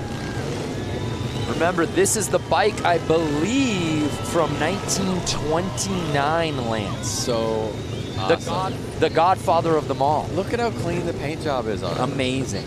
This does not look like a bike he should be out there. No. Scrambling. And the with fact his that he's tubes. scrambling out here on the sand with this bike that's All right, ladies and gentlemen. 90 years old is just remarkable. How's my dude number 77 with a ciggy in his mouth? At 151, bike. That's Aaron Kaufman out of Gravelberry. All right, we've got a complete heat. Daniel D'Souza, Ocean, New Jersey. Let's get it on. Look at him getting roosted in the back of the gate. They're off. 51 Harley-Davidson. That roost does not feel good. You ever been sandblasted? Never. It takes paint off of stuff. So it's 69 getting the hole shot. Does he leave the inside open though?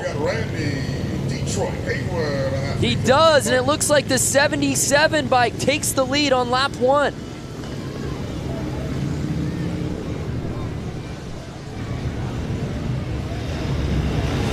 That looks like fun. 77 bike, no surprise in the lead. Looks over his shoulder. That's cold. Yeah. 77 say, come on, give me your best. Then come on, I got a ciggy in my mouth. I'm ripping. Give me something to work with. It's golden hour out here at Bradford Beach. We have so many 313 fans out there. I mean, this is just, by the way, professional athleticism at its finest with the ciggy in the mouth. Notice how the number 77 is leaning that bike into the corner, foot out, dragging. That's the stuff that looks fun. Watch him, put his foot out, he's dragging. Look how much he leans that bike over. Look at that thing. Look at that lean. Committed, so committed. And again, he keeps turning over the shoulder, waiting for somebody to come chase. Can the 69 bike catch him? Look at that. His bike's starting to smoke though. Was it smoking like that when he started? Yeah. And I don't think it's the cigarette. No. Ladies and gentlemen, your winner of that heat, number 77, Josh Cone. Josh Cone. What a great race. Uh-oh. Bike might have broken. Well, it picked the perfect time to do it. And the TROG 45 main. Love seeing these stories, by the way, from all y'all talking about how you first came across your first bike. Keep them coming. We're going to bring these guys back around. We're going to run them again in the reverse order that they went. Well, he might have a leaky valve or something right now.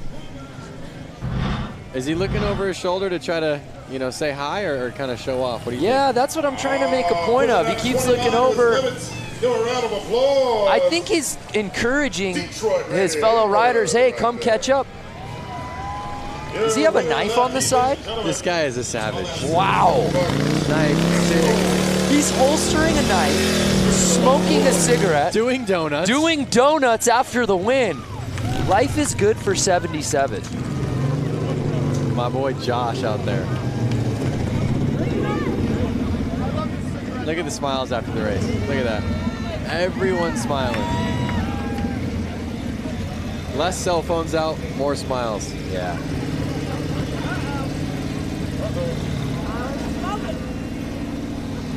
That is racing at its very core right there. Well, let's head down to Diana. Diana, what you got? You know, we give the people what they want around here. Yes! We were saying on Facebook Live that tons of people were saying, who's the guy in the background eating the hot dog? That's Kevin. And Kevin is a Milwaukee local, and he clearly loves hot dogs. He's even out in 95 Harley, and I do love hot dogs. Yes. He has a 95 Harley, and he loves hot dogs. So, Kevin, you're a man of many talents. Let's talk about it. You're an engineer. You have a boat. You have a Harley. What else is on your bucket list? The 120th, I think that's going to be better. We're going to have faster racers here, and Milwaukee is going to be having a world championship with the Bucks, and the Packers will be 3 years in a row Super Bowl champions. God bless Wisconsin. We love Harley. And cheese. Manufacturing, I want them to stay here, but God damn it, we love Harley. Amen. Woo! This guy's famous, and we give the people what they want. Hot dog. Where's my beer? Okay, so Brandon Lance, we're going to take it back to you, giving the people what they want right here. Kevin! Our day is complete. Diana, thank you so much for tracking down Hot Dog Guy. We thank you.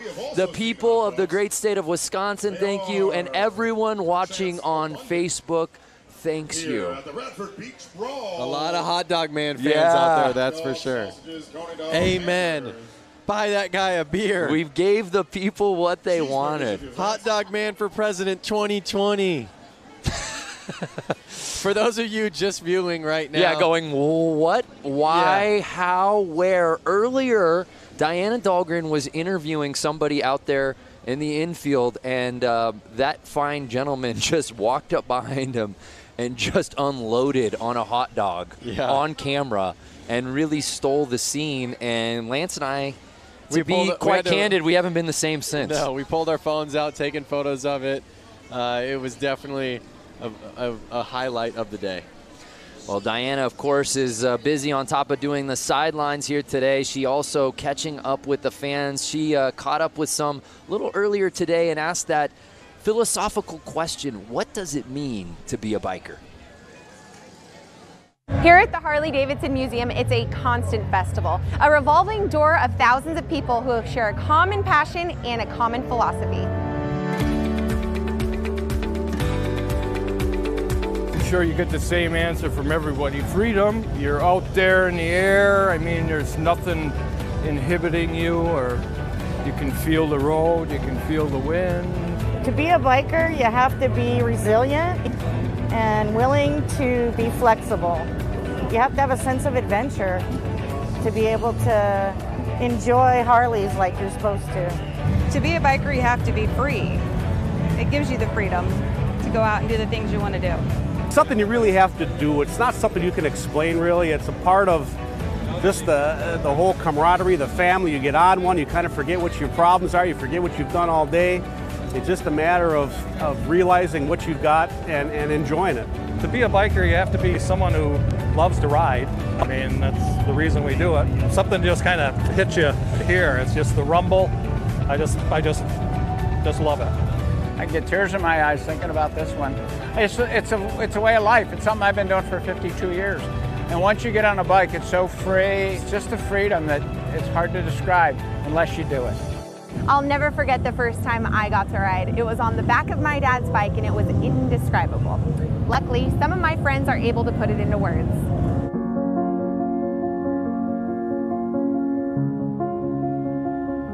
I started riding when I was very young. I had two older brothers that rode, put me on a bike when I was very young, pushed me and said go. Didn't tell me how to stop, nothing. And ever since then, I've been hooked. I started riding 30 years ago. My first Harley was a Deuce, 2001. And well, it was a dream become true when I was so young. I've been a Harley since 12 years. And I fall in love with Harleys. And I've been riding since the day I turned 16. I had a little Honda 150 delivered, and I've never been off of it. I've always liked motorcycles. I had the fear of them. And my wife says, why don't you take a class and see if you like it? That's all it took, 1995. I didn't ride as an adult until I was about 40. And but I just kind of heard the call of the road, haven't looked back since. I love it. Heard the call. You heard so many of those fans outside the museum talk about freedom. That seems to be a word that is used over and over again when it comes to riding motorcycles. Well, you hear those stories, and really, all of those stories kind of hit home, I think, with anyone who rides. You know, there's something that came out of every one of those mouths that makes, you know, there's something for me about that. So, We're all riders at heart. Whether you ride every single day, whether you ride twice a year, whether you have 10 bikes, We're one also bike. up here with Willie G. Willie It's G, great we have to the be honor a of having rider. him at our race and gentlemen all the time. Well, there you see the thank shot. You so much for having Just us be a part of this gorgeous great setting for these 150th races anniversary. out here You're having fun today out here today, and thank you again. at the Bradford Beach Brawl. We move on. These are more riders from, I'm being told, our Hollywood class. I don't know how complete this heat will be, Lance. This one looks to be potentially a head-to-head battle here. So we have the number 50 and the number Springer front end. All right, ladies and gentlemen, Willie G.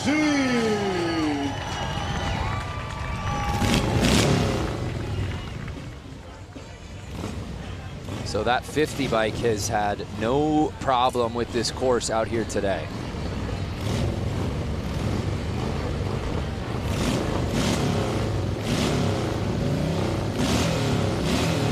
Notice his kickstarter is kind of flailing around back there. So much vibration going through those bikes right now.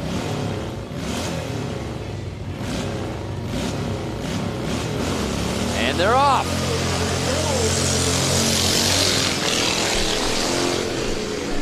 And again, the 50 bike showing no problem out the gate, takes the early lead.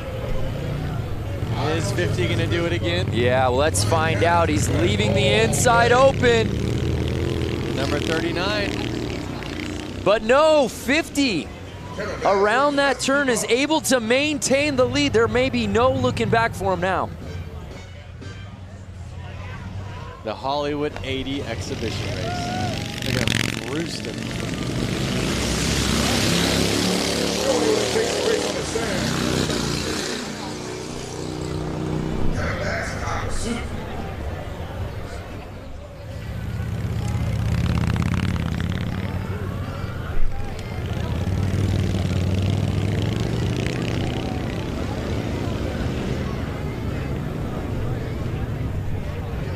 Again, they have no suspension. The suspension they do have, I guess, is that little teeny spring kind of bopping their seat up and down. And to no one's surprise, it's Brian Cannon, ladies and gentlemen. So Brian Cannon just keeps winning these heats, whether it's a semi, a quarter, a final. Oh, and he does what he did in his first race win. Drops the bike after the checkered flag. Maybe it's a signature move. Love it. Steve, no fear 50. Yeah, that's the way he's been riding today. Lance, what's the oldest bike you've ever ridden on? The oldest bike I've ever ridden on, it's got to just be my 56 Panhead. I don't think I've ridden anything older than that. I've had older cars, 52 Oldsmobile. But when you really think about it, a vehicle from the 50s, I mean, that thing is almost 70 years old. Right. You know, I mean, it's just incredible. I definitely get mind blown. And obviously they don't like to wake up that easily either, if you notice this right now. I think she gave him all she could today. The fact that he's gotten through 3 races with this bike and has been the first one in the checkered flag in each of those 3 is impressive enough. And that bike is held up. He gets it started. And this one a victory lap for Brian Cannon. Like Michael Shepard said on Facebook, the first time he fell was practice. That one was for real. Another big round of applause for Brian Cannon. He dug it on out of the sand. Bring it back around for you right there. So Brian Cannon showing love to the fans out here in Milwaukee. Great day of riding for him.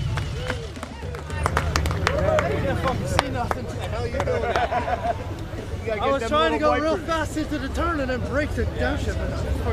It's the Harley-Davidson 115th anniversary celebration. We had Flat Out Friday last night in downtown Milwaukee. We had a hill climb at a small ski resort earlier today. And we wrap up the weekend contests out here at beautiful Bradford Beach.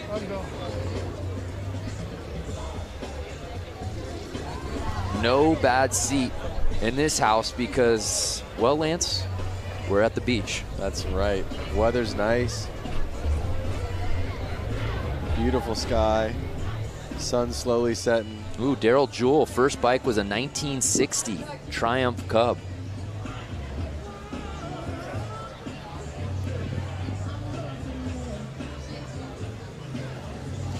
So the sun is setting on a gorgeous day out here on the water. Weather has been perfect. The conditions have been fantastic. Folks, I got crazy Uncle Harry up here. He's riding that rail car. Harry, come up here, wave to everybody out there in the field. This is crazy Uncle Harry. And we're still not done. Look at that sunset. Come on. Well, it's a 1932 Chevy truck chassis with a 51 Hudson Hornet engine. Which Instagram filter is that? That's hashtag no filter. No filter right there. That's just real life. Real challenge in the corners, but we had a blast. All right, great. And you got another Hudson, right? What's that one all about? I've got two others. I've got a So it looks like we've got our next class starting to slowly line up. We'll get word on who that is. Thank you, Harry. We see the 1188 bike Uncle Harry, man, out he's here. riding that rail car. I'm being told it's the brakeless 45. That's about it for that. We won't see that anymore. We got to give that some TLC in the pits. We're going to run this brakeless. Those are some boots right there. Final out here. That's the brakeless 45 class. They are. How long do you think it takes to lace up? Those look brand spanking new. Killer boots, man. He's new boot scooting. So who will join the 1188 bike? This isn't just a timed race. Let's get some competitors out here. Yep. Well, one thing I have to say is the hooligans are coming up right after this class. And I'm excited to see those guys bang bars. Yeah. You know, Ooh. Rubbin's racing. Chad Mata with an interesting idea pitch. Hot Dog Man on a bike. Maybe for that last hooligan race, we can get him out here? We've definitely already signed a contract with him. I'm actually representing him now, by the way. He's my client. So it's all got to go through me. Holy cow. I'm going to get my 10%. Believe you me.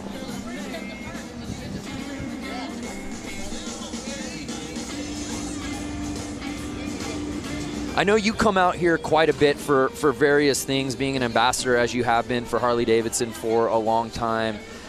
If you could just talk about the power of this city. Obviously, Harley-Davidson really runs through the blood of Milwaukee, but man, it's really on display this weekend. It really is. I mean, you can see, you know, freeway overpasses where there's sculptures on them, and it's a guy riding a Harley. All through town, there's Harley-David memorabilia, whether it's inside bars, inside restaurants. Everything kind of goes back to Harley-Davidson. It's really something, and the reason why I'm such a fan of Harleys is it's such an American icon, and it's so cool that it hasn't moved cities. It's been here the whole time. They just stay true to the brand. And we have another competitor. I don't see a plate there. Hey, Germany represented. I told you they came from far and wide. I don't know that he rode from Germany, though. Well, maybe he rode his bike onto a cruise ship, sat on the bike the entire trip. Yep. Plausible. We're going to do Mythbusters on this one. That's what's been really neat, too. And on top of obviously seeing all the different bikes and where they're coming from, but seeing the Harley clubs, those riders, and seeing the different patches and the different vests, that's been really neat. Yep. There's everybody's favorite flag girl. Oh, wow. Kuwait. Look at that shirt. Come on. That is amazing. It's a very cool shirt.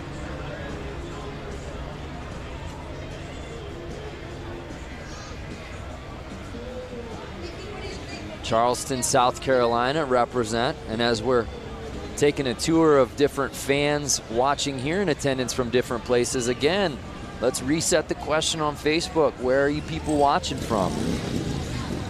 Hey, Sturgis, you were just there. I was just there at the 2018 78th, just like that. Did you get that frayed sleeveless shirt? while you were there? I did not. That's your look, though. Or you only do that with the jean shorts. Yeah. You don't do that with the tops. The jorts. That's right. The jorts. Yeah. Coleman Warner, CCR playing in the background. That's right. Very astute. Well, let's head down to Diana Dahlgren. Diana, what's the vibe like down there right now? I am standing here with a hooligan, Benny Carlson, and you know what? We know him because, put your arms out. We got to show, there we go. We know him because this flair that he always has coming off of all of his jerseys. Very well known. We've seen you at X Games, avid flat track for hooligans. Talk about your experience. It's been good. You know, we started doing it on a road race bike, actually, and then we finally built a Sportster this year. So this is our first full season riding the Hooligan Series. So we've been doing quite a bit. Went to Sturgis. We had good results out there, and we're having a lot of fun out here. You know, last night I saw you get out there super quick on the indoor flat track when they had an oil spill. One of the guys' brake rods put oil all over the track. You were quick to get out there, give a helping hand.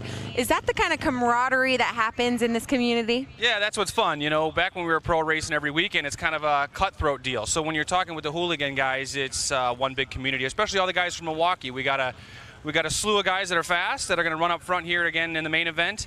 And we're out here together as a community, and that's what it's all about. Benny Carlson, please let everyone know the dealership that's supporting you. Yeah, I tell you what, you know, when the phone rings and Joe and Wayne help call from Suburban Motors, Harley-Davidson up there in Thiensville, great dealership. They've been putting me on fast Harleys for a long time, so I can't say enough. Thanks. All righty, Benny Carlson, guys, we're going to go racing. Let's do this. All right, folks, we got this brakeless funnel out here. Brakeless. So, yeah, have brakeless you ever 45s. Have you ever ridden a bike that was brakeless? I've never gone brakeless. Not with a motor on it. I've done a brakeless BMX bike. How about yourself, Lance Corey? I can't say I have. You know what? I've taken a bike off of a lift and not compressed the brakes after, and the brakes don't work for about 2 or 3 squeezes, and it's scary. Kind of a rookie move on my part. These kits are awesome, by the way. Look at these the sweaters. That green and gold is really clean, kind of Packers-esque out here. And it's 15 with the lead, Johnson. And Detroit, Randy Hayward. Johnson, I believe, took it away in the last one. Am I correct? That is correct, sir. Yep. Building a really nice lead as he's hugging the outside. Got it squirrely there for a second. This is the main that Warren was involved in. That's when right. He went up and over that berm.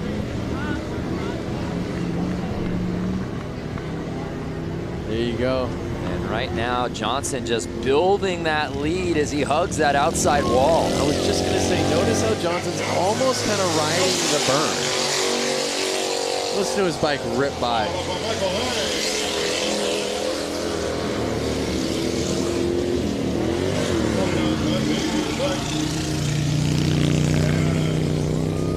Detroit, Randy Hayward. Uh-oh, we got a bike stalled out in the corner. Well, I don't know if it was stalled out, but it was stuck.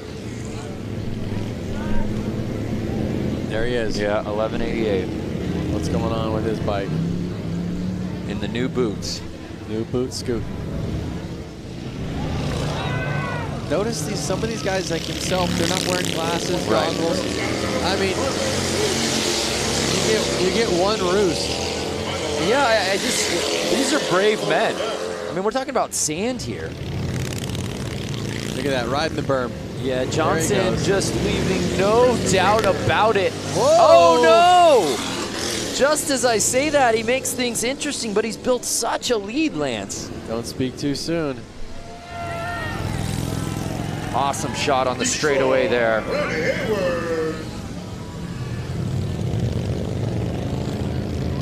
Look at that. Wide open for the checkered. On the gas. Epic.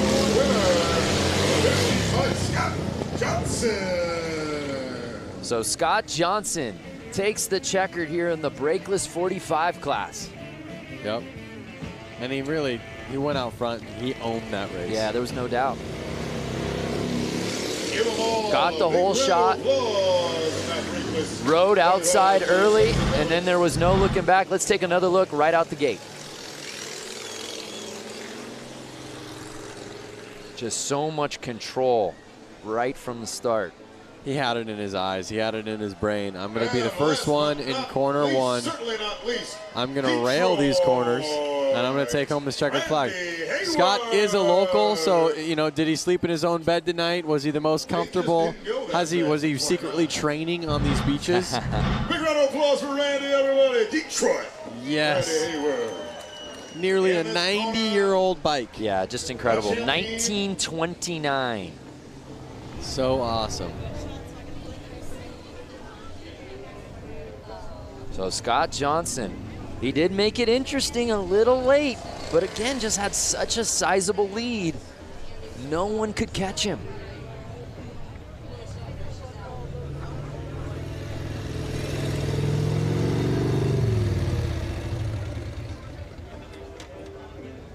I mean, it's so cool to see everybody out there with Harley-Davidson shirts on. You know, I mean, it just shows you that Harley means that much to them. Yeah. You know, it's like all of these people out there, they have any shirt that they can wear, any shirt they want to wear. They want to wear a Harley-Davidson shirt.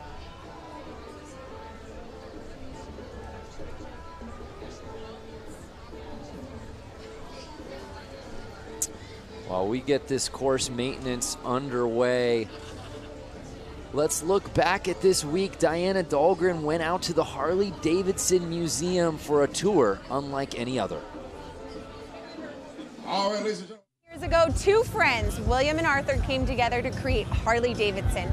We are going to show you a little bit of the history, culture, and most importantly, the bikes here at the Harley-Davidson Museum.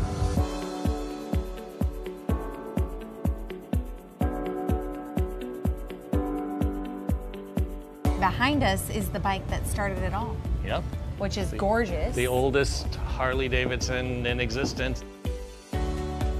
Both Bill Harley and Arthur Davidson were really avid bicyclists, and Bill Harley actually worked for a bicycle company here in Milwaukee, and their first project was to build a motor to literally put in a bicycle. You can see how they kind of shaped the frame so that it would embrace the engine, and that kind of set the standard for what we still do now. Can I write it out of here? Well, first of all, you'd have to guess it out. This is actually dated July 20th, 1901. This is original. So this is the original drawing from Bill Harley And where did you recover? for How a did bicycle. you recover this? The Harley family saved it. They had the foresight to save stuff from almost the very beginning. Over there is the book from 1907 when they incorporated, and they actually began a program of saving at least one bike new right off the line in 1915. Wow. And we do that to the present. When we were back there, you know, you look and this looks like a whole motorcycle. Right. And as you walk in, Wow, I didn't even notice that till now. That's amazing. See, it This works. thing's completely taken apart. so you know, the idea here in this whole room is to give people, you know, a sense that the engine from the first bike we built today is the, you know, real heart of the motorcycle, both, you know, obviously from making it go, but from a design point of view, we always show that beautiful engine like it's a jewel in a setting. We want to give people a sense of, you know, how these things work, and we make it interesting.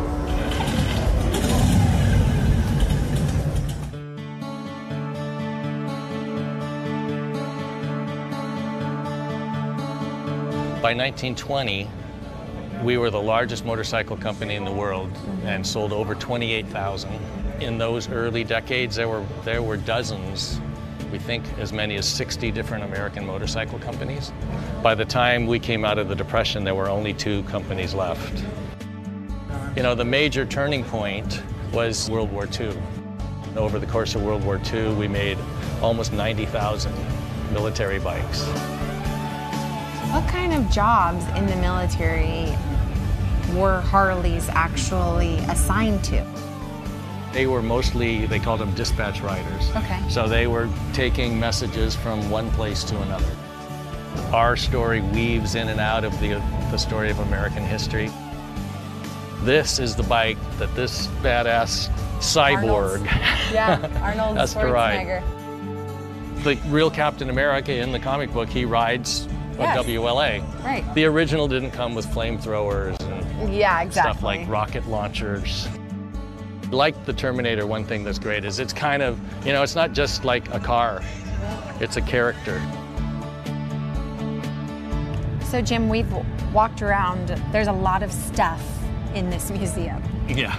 When you think about motorcycling, it's not just the bike, it's the black leather jacket, all the uniforms, and then all the things that people do to add to their bikes. So we've got, you know, just an incredible array of things to help tell the story. What do you hope each person that sets foot through this door gets? If you come into this place and you're a Harley-Davidson enthusiast, we're gonna stoke that passion further. If you got dragged along by somebody and you don't think you're gonna like it, you're gonna leave thinking, you know, that was actually interesting and I've never really thought much about motorcycling, but that's an interesting subject. There's something for everyone here at the Harley-Davidson Museum, that's for sure. That's the goal. Such an incredible experience. We encourage anybody out here that hasn't gone to the museum, I don't know why you wouldn't. Go there now. If you're thinking about, hey, I'd like to go see it, maybe do it. Go. You will not be disappointed. Hey, we've still got a couple more races to go out here, Lance. Up next, the Hooligan Main. I know this is one that the fans out here at Bradford Beach very excited about. That is for sure. These bikes have a lot more power than the other bikes you've been seeing out there. They're a little bit easier to handle. They have proper hand clutch, foot brake, foot shifting. So they are going to get a little bit higher speeds, and you're going to see these guys go wild. Well, let's go down to Diana as we continue to see the course maintenance happening. Diana, what you got? Yeah, I'm standing here with Scott Johnson. He just took the win on that last race. Congratulations, not only taking the win there, but earlier this evening. I mean, you're just dominating tonight. Thanks, I'm having a really great night. It's a really amazing track. How is the course, being that this is the first time this has been done in over 100 years? It's awesome. I mean, you couldn't really ask for anything better. It's like riding motorcycles on the beach in an oval, flat track style. They've been doing a great job preparing the track. Everybody out here has been awesome. It's nothing couldn't be better. That's amazing. Okay, so we got to talk about your crew because they were all yelling at us as we were coming out here. Let's send them a little love. Yeah, I'd like to thank my best friend, Junior Cycle Products, Warren Heyer. He's like one set up my bike and always works on it. And my buddy Kendall, he does great paint and he's a really good mechanic. My buddy Jeremiah, who's in town to help out, and of course Harley-Davidson for throwing this amazing event. Yeah, Harley-Davidson. This is just this is epic. I mean, I hope people understand how completely epic this is. This just is blowing my mind every time I come out here and look at it, and that's happened 20 times today. So. That's right, completely epic. Doesn't even describe how amazing this experience is to be on Bradford Beach. I mean, like I said, over 100 years since the last race was contended here. So guys, we're gonna get ready for the Hooligan as soon as they get done doing this track. Are you ready to race? Yeah, absolutely. Scott Johnson. All right. Scott Johnson, by the way, if I'm giving out an MVP award out here for the Beach Brawl, I think it's Scott Johnson. He's had himself a day. Yep, and look at it. He's just like calm and collective over there. Here's a crazy idea. What if instead of just, you know, softening out this course, what if the rollers there you see behind the water truck, what if those guys went head-to-head and raced this course? We had a couple people on Facebook asking for that. I have no idea what the top speed is. I feel like they're going as fast as they can go. Would it be dangerous if they accidentally went off the course? Yeah, absolutely it would be, but that's part of the appeal, I suppose. Okay. So that way there's never really a course When they go racing, let me know so I can get as far away from this as I can. No, you're calling it, my friend. So if you're just joining us, hopefully you stay with us because you're in for a treat. We've still got some huge races coming up. The Hooligan Main The TROG exhibition right around the corner as we get this course ready. It's the Harley-Davidson 115th anniversary celebration. We had flat track racing indoors last night at Flat Out Friday. We had a hill climb out earlier this morning at Little Switzerland Ski Resort. And we end our night out at the beach. All right, folks, we're wrapping up the track maintenance. We're sending these boys around for the Bradford Beach Brawl. And I believe that if the viewers watching right now didn't have an opportunity to tune in live to last night's flat track racing as well as this morning's hill climb, they can actually go through Harley's Facebook, find those videos, be able to kind of watch the times that they want to watch. Ooh, that is correct, sir. Yeah, so right now we're live. If you're watching the beach, we are very much live, but you can go back and relive the great moments from the weekend. Say you're a big hill climb fan, but you missed it. You had Saturday plans. All good. Go find the video of all the races. We got a cornucopia of highlights for you to go watch. Go find the video of JJ launching his Sportster up Little Switzerland Mountain. Was that ever a run? Let's head back down to Diana. Hey guys, I'm back down here on the gorgeous beach, and I'm standing here with this very tall gentleman, Brock St. Clair. Did I get it right? St. Clair? Yeah. Yes. Okay, the only reason why I know his last name is because I thought it was the city where he was from. Anyways, long story short, we'll move on. Okay, Brock. Yes. We are here at the 115th anniversary. As you know, huge parties happening all week long. We've been together hanging out in the festivals and concerts and all these events. How has your experience been as the Freedom intern? Undescribable. I mean, it's been such a life-changing experience, and it's so much that it's really one of those things where right now there's so much happening. It's incredible, but I know that in the future especially I'll look back and be like, oh my God, I actually did all those insane things. But yeah, no, definitely amazing. And it's incredible to be a part of this anniversary and all the excitement involved.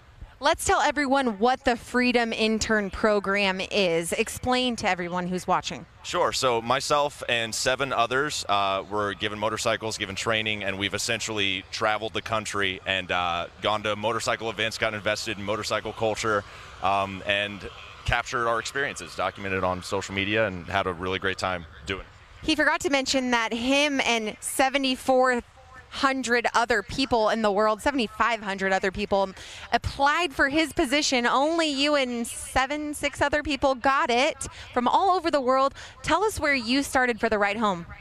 I started in the Northeast. I was in Boston, and I met up with the crew in York, Pennsylvania, which is where the plant is. So we got to tour, and then we rode back with the crew. They were all great. It was super fun. And go through the rest of the Freedom interns. Where did they start? Or where were they riding this summer, I should say? Okay, so Tessa and I rode out to the West Coast initially.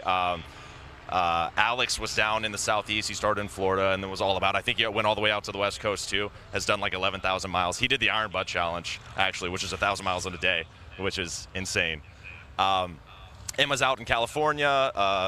Han has been up in the Northeast through Maine. He's from Ohio, and he's been really just all over. I mean, like, we've seen so much of the country in such a cool way. I mean, there's no better way to do it than on a motorcycle, so really awesome.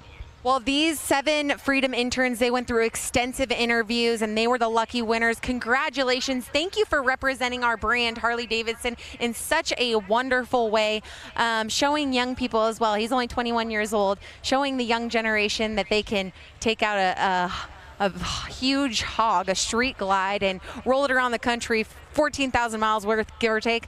So thank you so much, Brock. Thank you to the rest of the Freedom interns. We hope to see more Freedom interns next year and the years to come. Hopefully at the 120th anniversary, we'll see some more, and we'll see Brock come with, hey, maybe a wife or kids.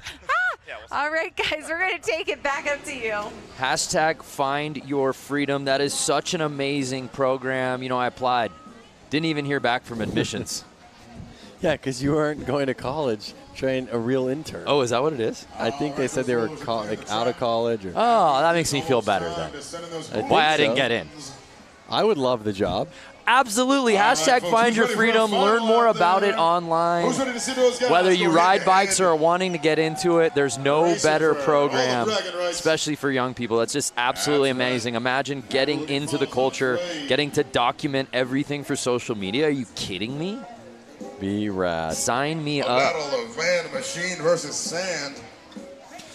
So the course looks good to me, Lance Corey. I feel like the show must go on. The show must go on. We have the flagger girl out there getting ready over at the starting line. You having fun? I see you out there. All right now. Look at those colors. Yeah, everything is just absolutely outstanding out here today. Weather's still so good. We've still got some sunlight to work with here. And as long as we got sun, we're racing. Yep. If your friends are calling you up, wondering what you're doing right now, they want you to come help them move a couch. They want you to come help them do some yard work, spread some mulch out. You tell them, I can't do it, bro. All right, so it's I'm at the Bradford Beach time for that hooligan That's right. main. Curious for those fans watching at home, do you have a favorite hooligan? Do you belong to a hooligan club yourself? Be sure to tag Harley-Davidson, tag all that stuff, tag the Racing Gentlemen, hashtag Bradford Beach Brawl. Do it up, let everybody know where you're at. Make all your friends Lance, jealous. I know you being an LA-based guy, you're very close to so many of these Southern California hooligans that we've seen out here this weekend. I'm not sure if any of them really made it into the out into this one, yeah. Into the main. A lot of guys are coming out of the woodworks. A lot of good riders who, you know, are 9-to-5ers. They're out there. Yeah, they are out there. And they're actually coming on the track right now. The hooligan main event is going to happen. We are seconds away. They're passing me. I'm inches away from these guys. So talented, and a lot of these guys have competed in multiple events this weekend, guys. Talk about a few of these riders and all their talent, the talent field they carry. Diana, you've gotten a chance to hang with a lot of these guys you've interviewed, half if not most of them throughout the 2 days of action out here. They all just have such fantastic stories on how they got here. It's easy for fans to get behind and root for guys like this hooligan class, right? Yeah, that's right. And you know what? There are a handful of hooligans that didn't qualify into this event. I bet they're so bummed about it. But you know what? Like we saw, racing is racing. JJ Flaherty going down in the shaded area, you know, with one hand off the wheel bars. Anything can happen in racing, and that's the coolest part about it.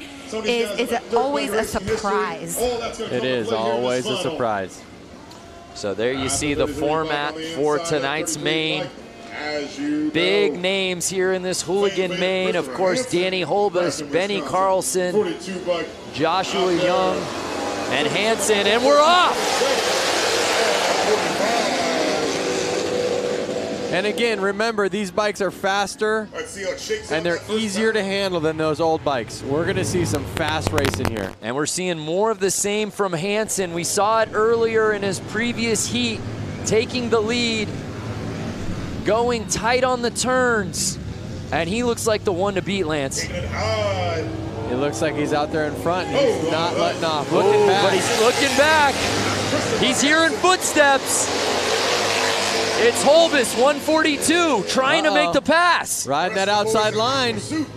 Is the outside going to be faster? We'll see on the straightaway. Does he pass him? He slingshotted that outside corner. Oh, shaking, baking his way past 33. Is he going to keep staying on the outside? Is that going to be faster? We'll see, and the strategy works, Lance. They are on the gas. Now can Hansen return the favor on the inside? Look at him. Oh, he's gone. Wow, look at how rutted it's getting.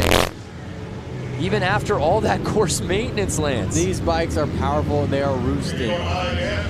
Amazing. 2 laps to go. But Danny Holbus has been primarily riding on the outside, and he's holding the lead. Notice Holbus on that corner, on corner 4. He's actually riding the berm. Look at how high up he's going. Look at that. He's getting up on the berm. Watch him come out of this next corner. That's not easy to handle that bike through that. Watch him come up on this berm right here. He went up. Yeah, he's riding up on the wall. And that's it. Danny Holbus winning the Hooligan Main out here at the Bradford Beach Brawl. That's your Hooligan winner, ladies and gentlemen. Hopefully we can get a replay of that pass. Yeah, that was awesome. That was the pass of the night for so sure. Holbus takes the win, followed by Hansen and Mishler rounding out your top 3. I hope you guys can hear that. Those engines ripping by our booth. And again, it was Hansen taking the early lead, had the whole shot, was riding the inside, couldn't ask for much more, but then you just see 142 Holbus zooming around that corner and on the straightaway, and there was no looking back, Lance. Yep, it was that slingshot effect. Look at these ruts, just squirrely. A well-deserved victory lap. Running around with a checkered flag, showing that pride that he just won. And these guys didn't just win this race. He had to go through qualifiers, heats to make it here. Oh, 100%. It wasn't just, oh, one race and you won. No, it was proof in the pudding that it took all day to get this checkered flag. All day, that's an understatement. We saw him out at the hill climb earlier today. He's had a full weekend, right? Just like we've had, just like you viewers have had. And it's been awesome. So Danny Holbus taking the checkered flag here in the Hooligan Main, doing it in dramatic fashion. That's it right there, folks. That was his victory lap, winning that Hooligan class. That's exciting, ladies and gentlemen. Dan Mulder, 142, was riding the wall of death. Danny Holbus, that's right. So awesome. So a great win for Danny, a great race all the way around.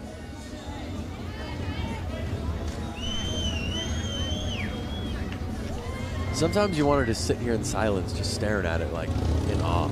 Should we just not talk for the rest of the show?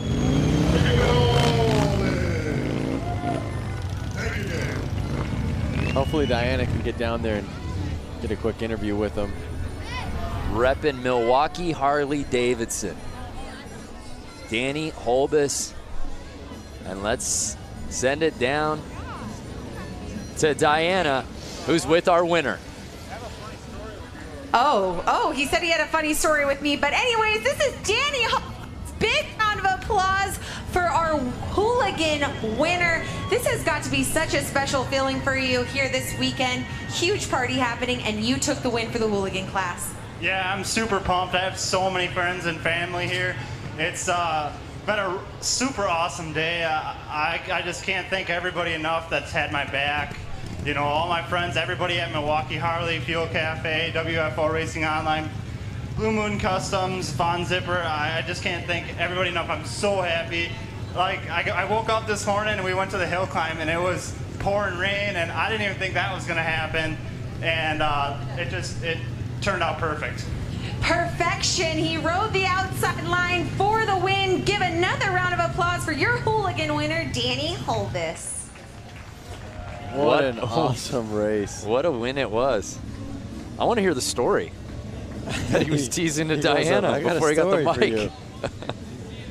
We'll get that later, I suppose. But Danny Holbus, heck of a day. Saw him out at Hill Climb, performed super well out there.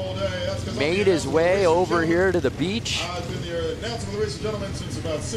Uh-oh, is this another Hooligan class? These are all a bunch of hooligans that I see. What gave it away? They're shirts that say Hooligan?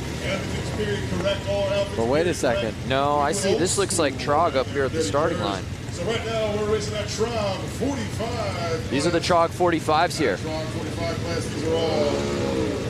Our final race of the evening. Do you know what TROG stands for? Tell me. The Race of Gentlemen.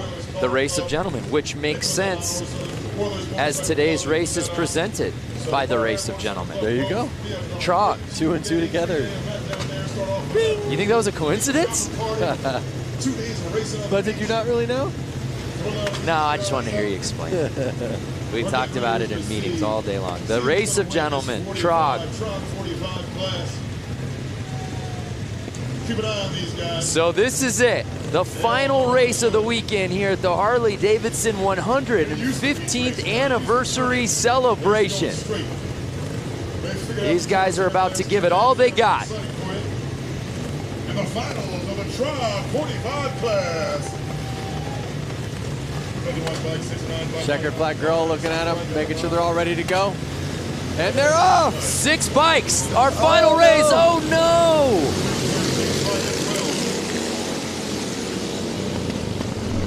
And it's 69 taking the lead early. He's to the outside, leaving the door open.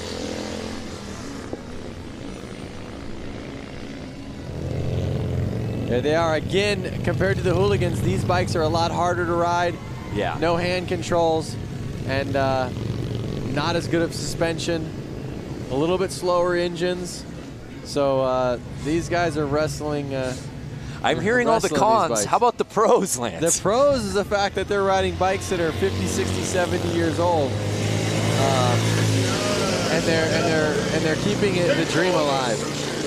You know. So it's the bike 69 with a sizable lead. Something is really going to have to go south for him to lose this thing.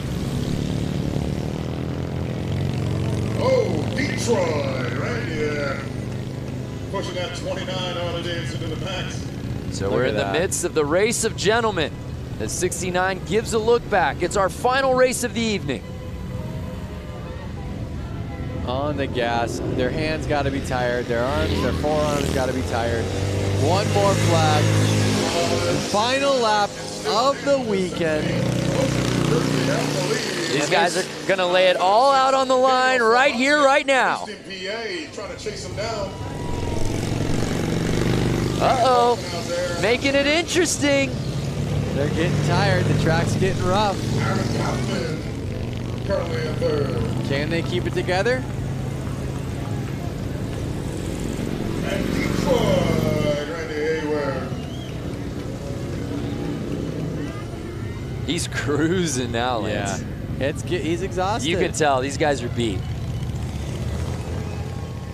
And there it is, the checkered flag of the night.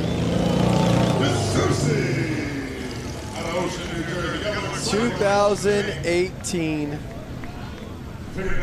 races are in the books.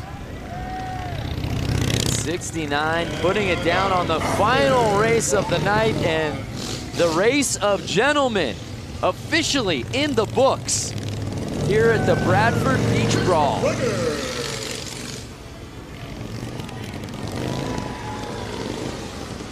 Harley-Davidson. Man, I could just watch this shot over and over again.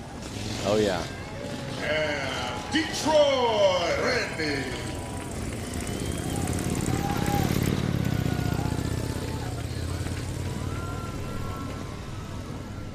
Look at that city. City of Harley-Davidson.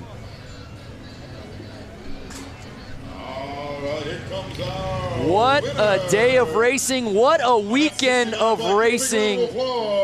Congratulations to all our competitors here at the Bradford Beach Brawl. We kicked things off last night under the lights in the arena with Flat Out Friday. All the guys and gals putting on a show under the roof. So much fun, so many different classes full of mayhem. Everyone getting involved in the action. And the fun just continued as we moved on to today. This morning, the Harley-Davidson hill climb at Little Switzerland. Lance, some bikes had more trouble than others. That is right. But everyone seemed to have the time of their life, particularly on that mogul. Definitely. The mogul is what separated them today. Yeah, absolutely.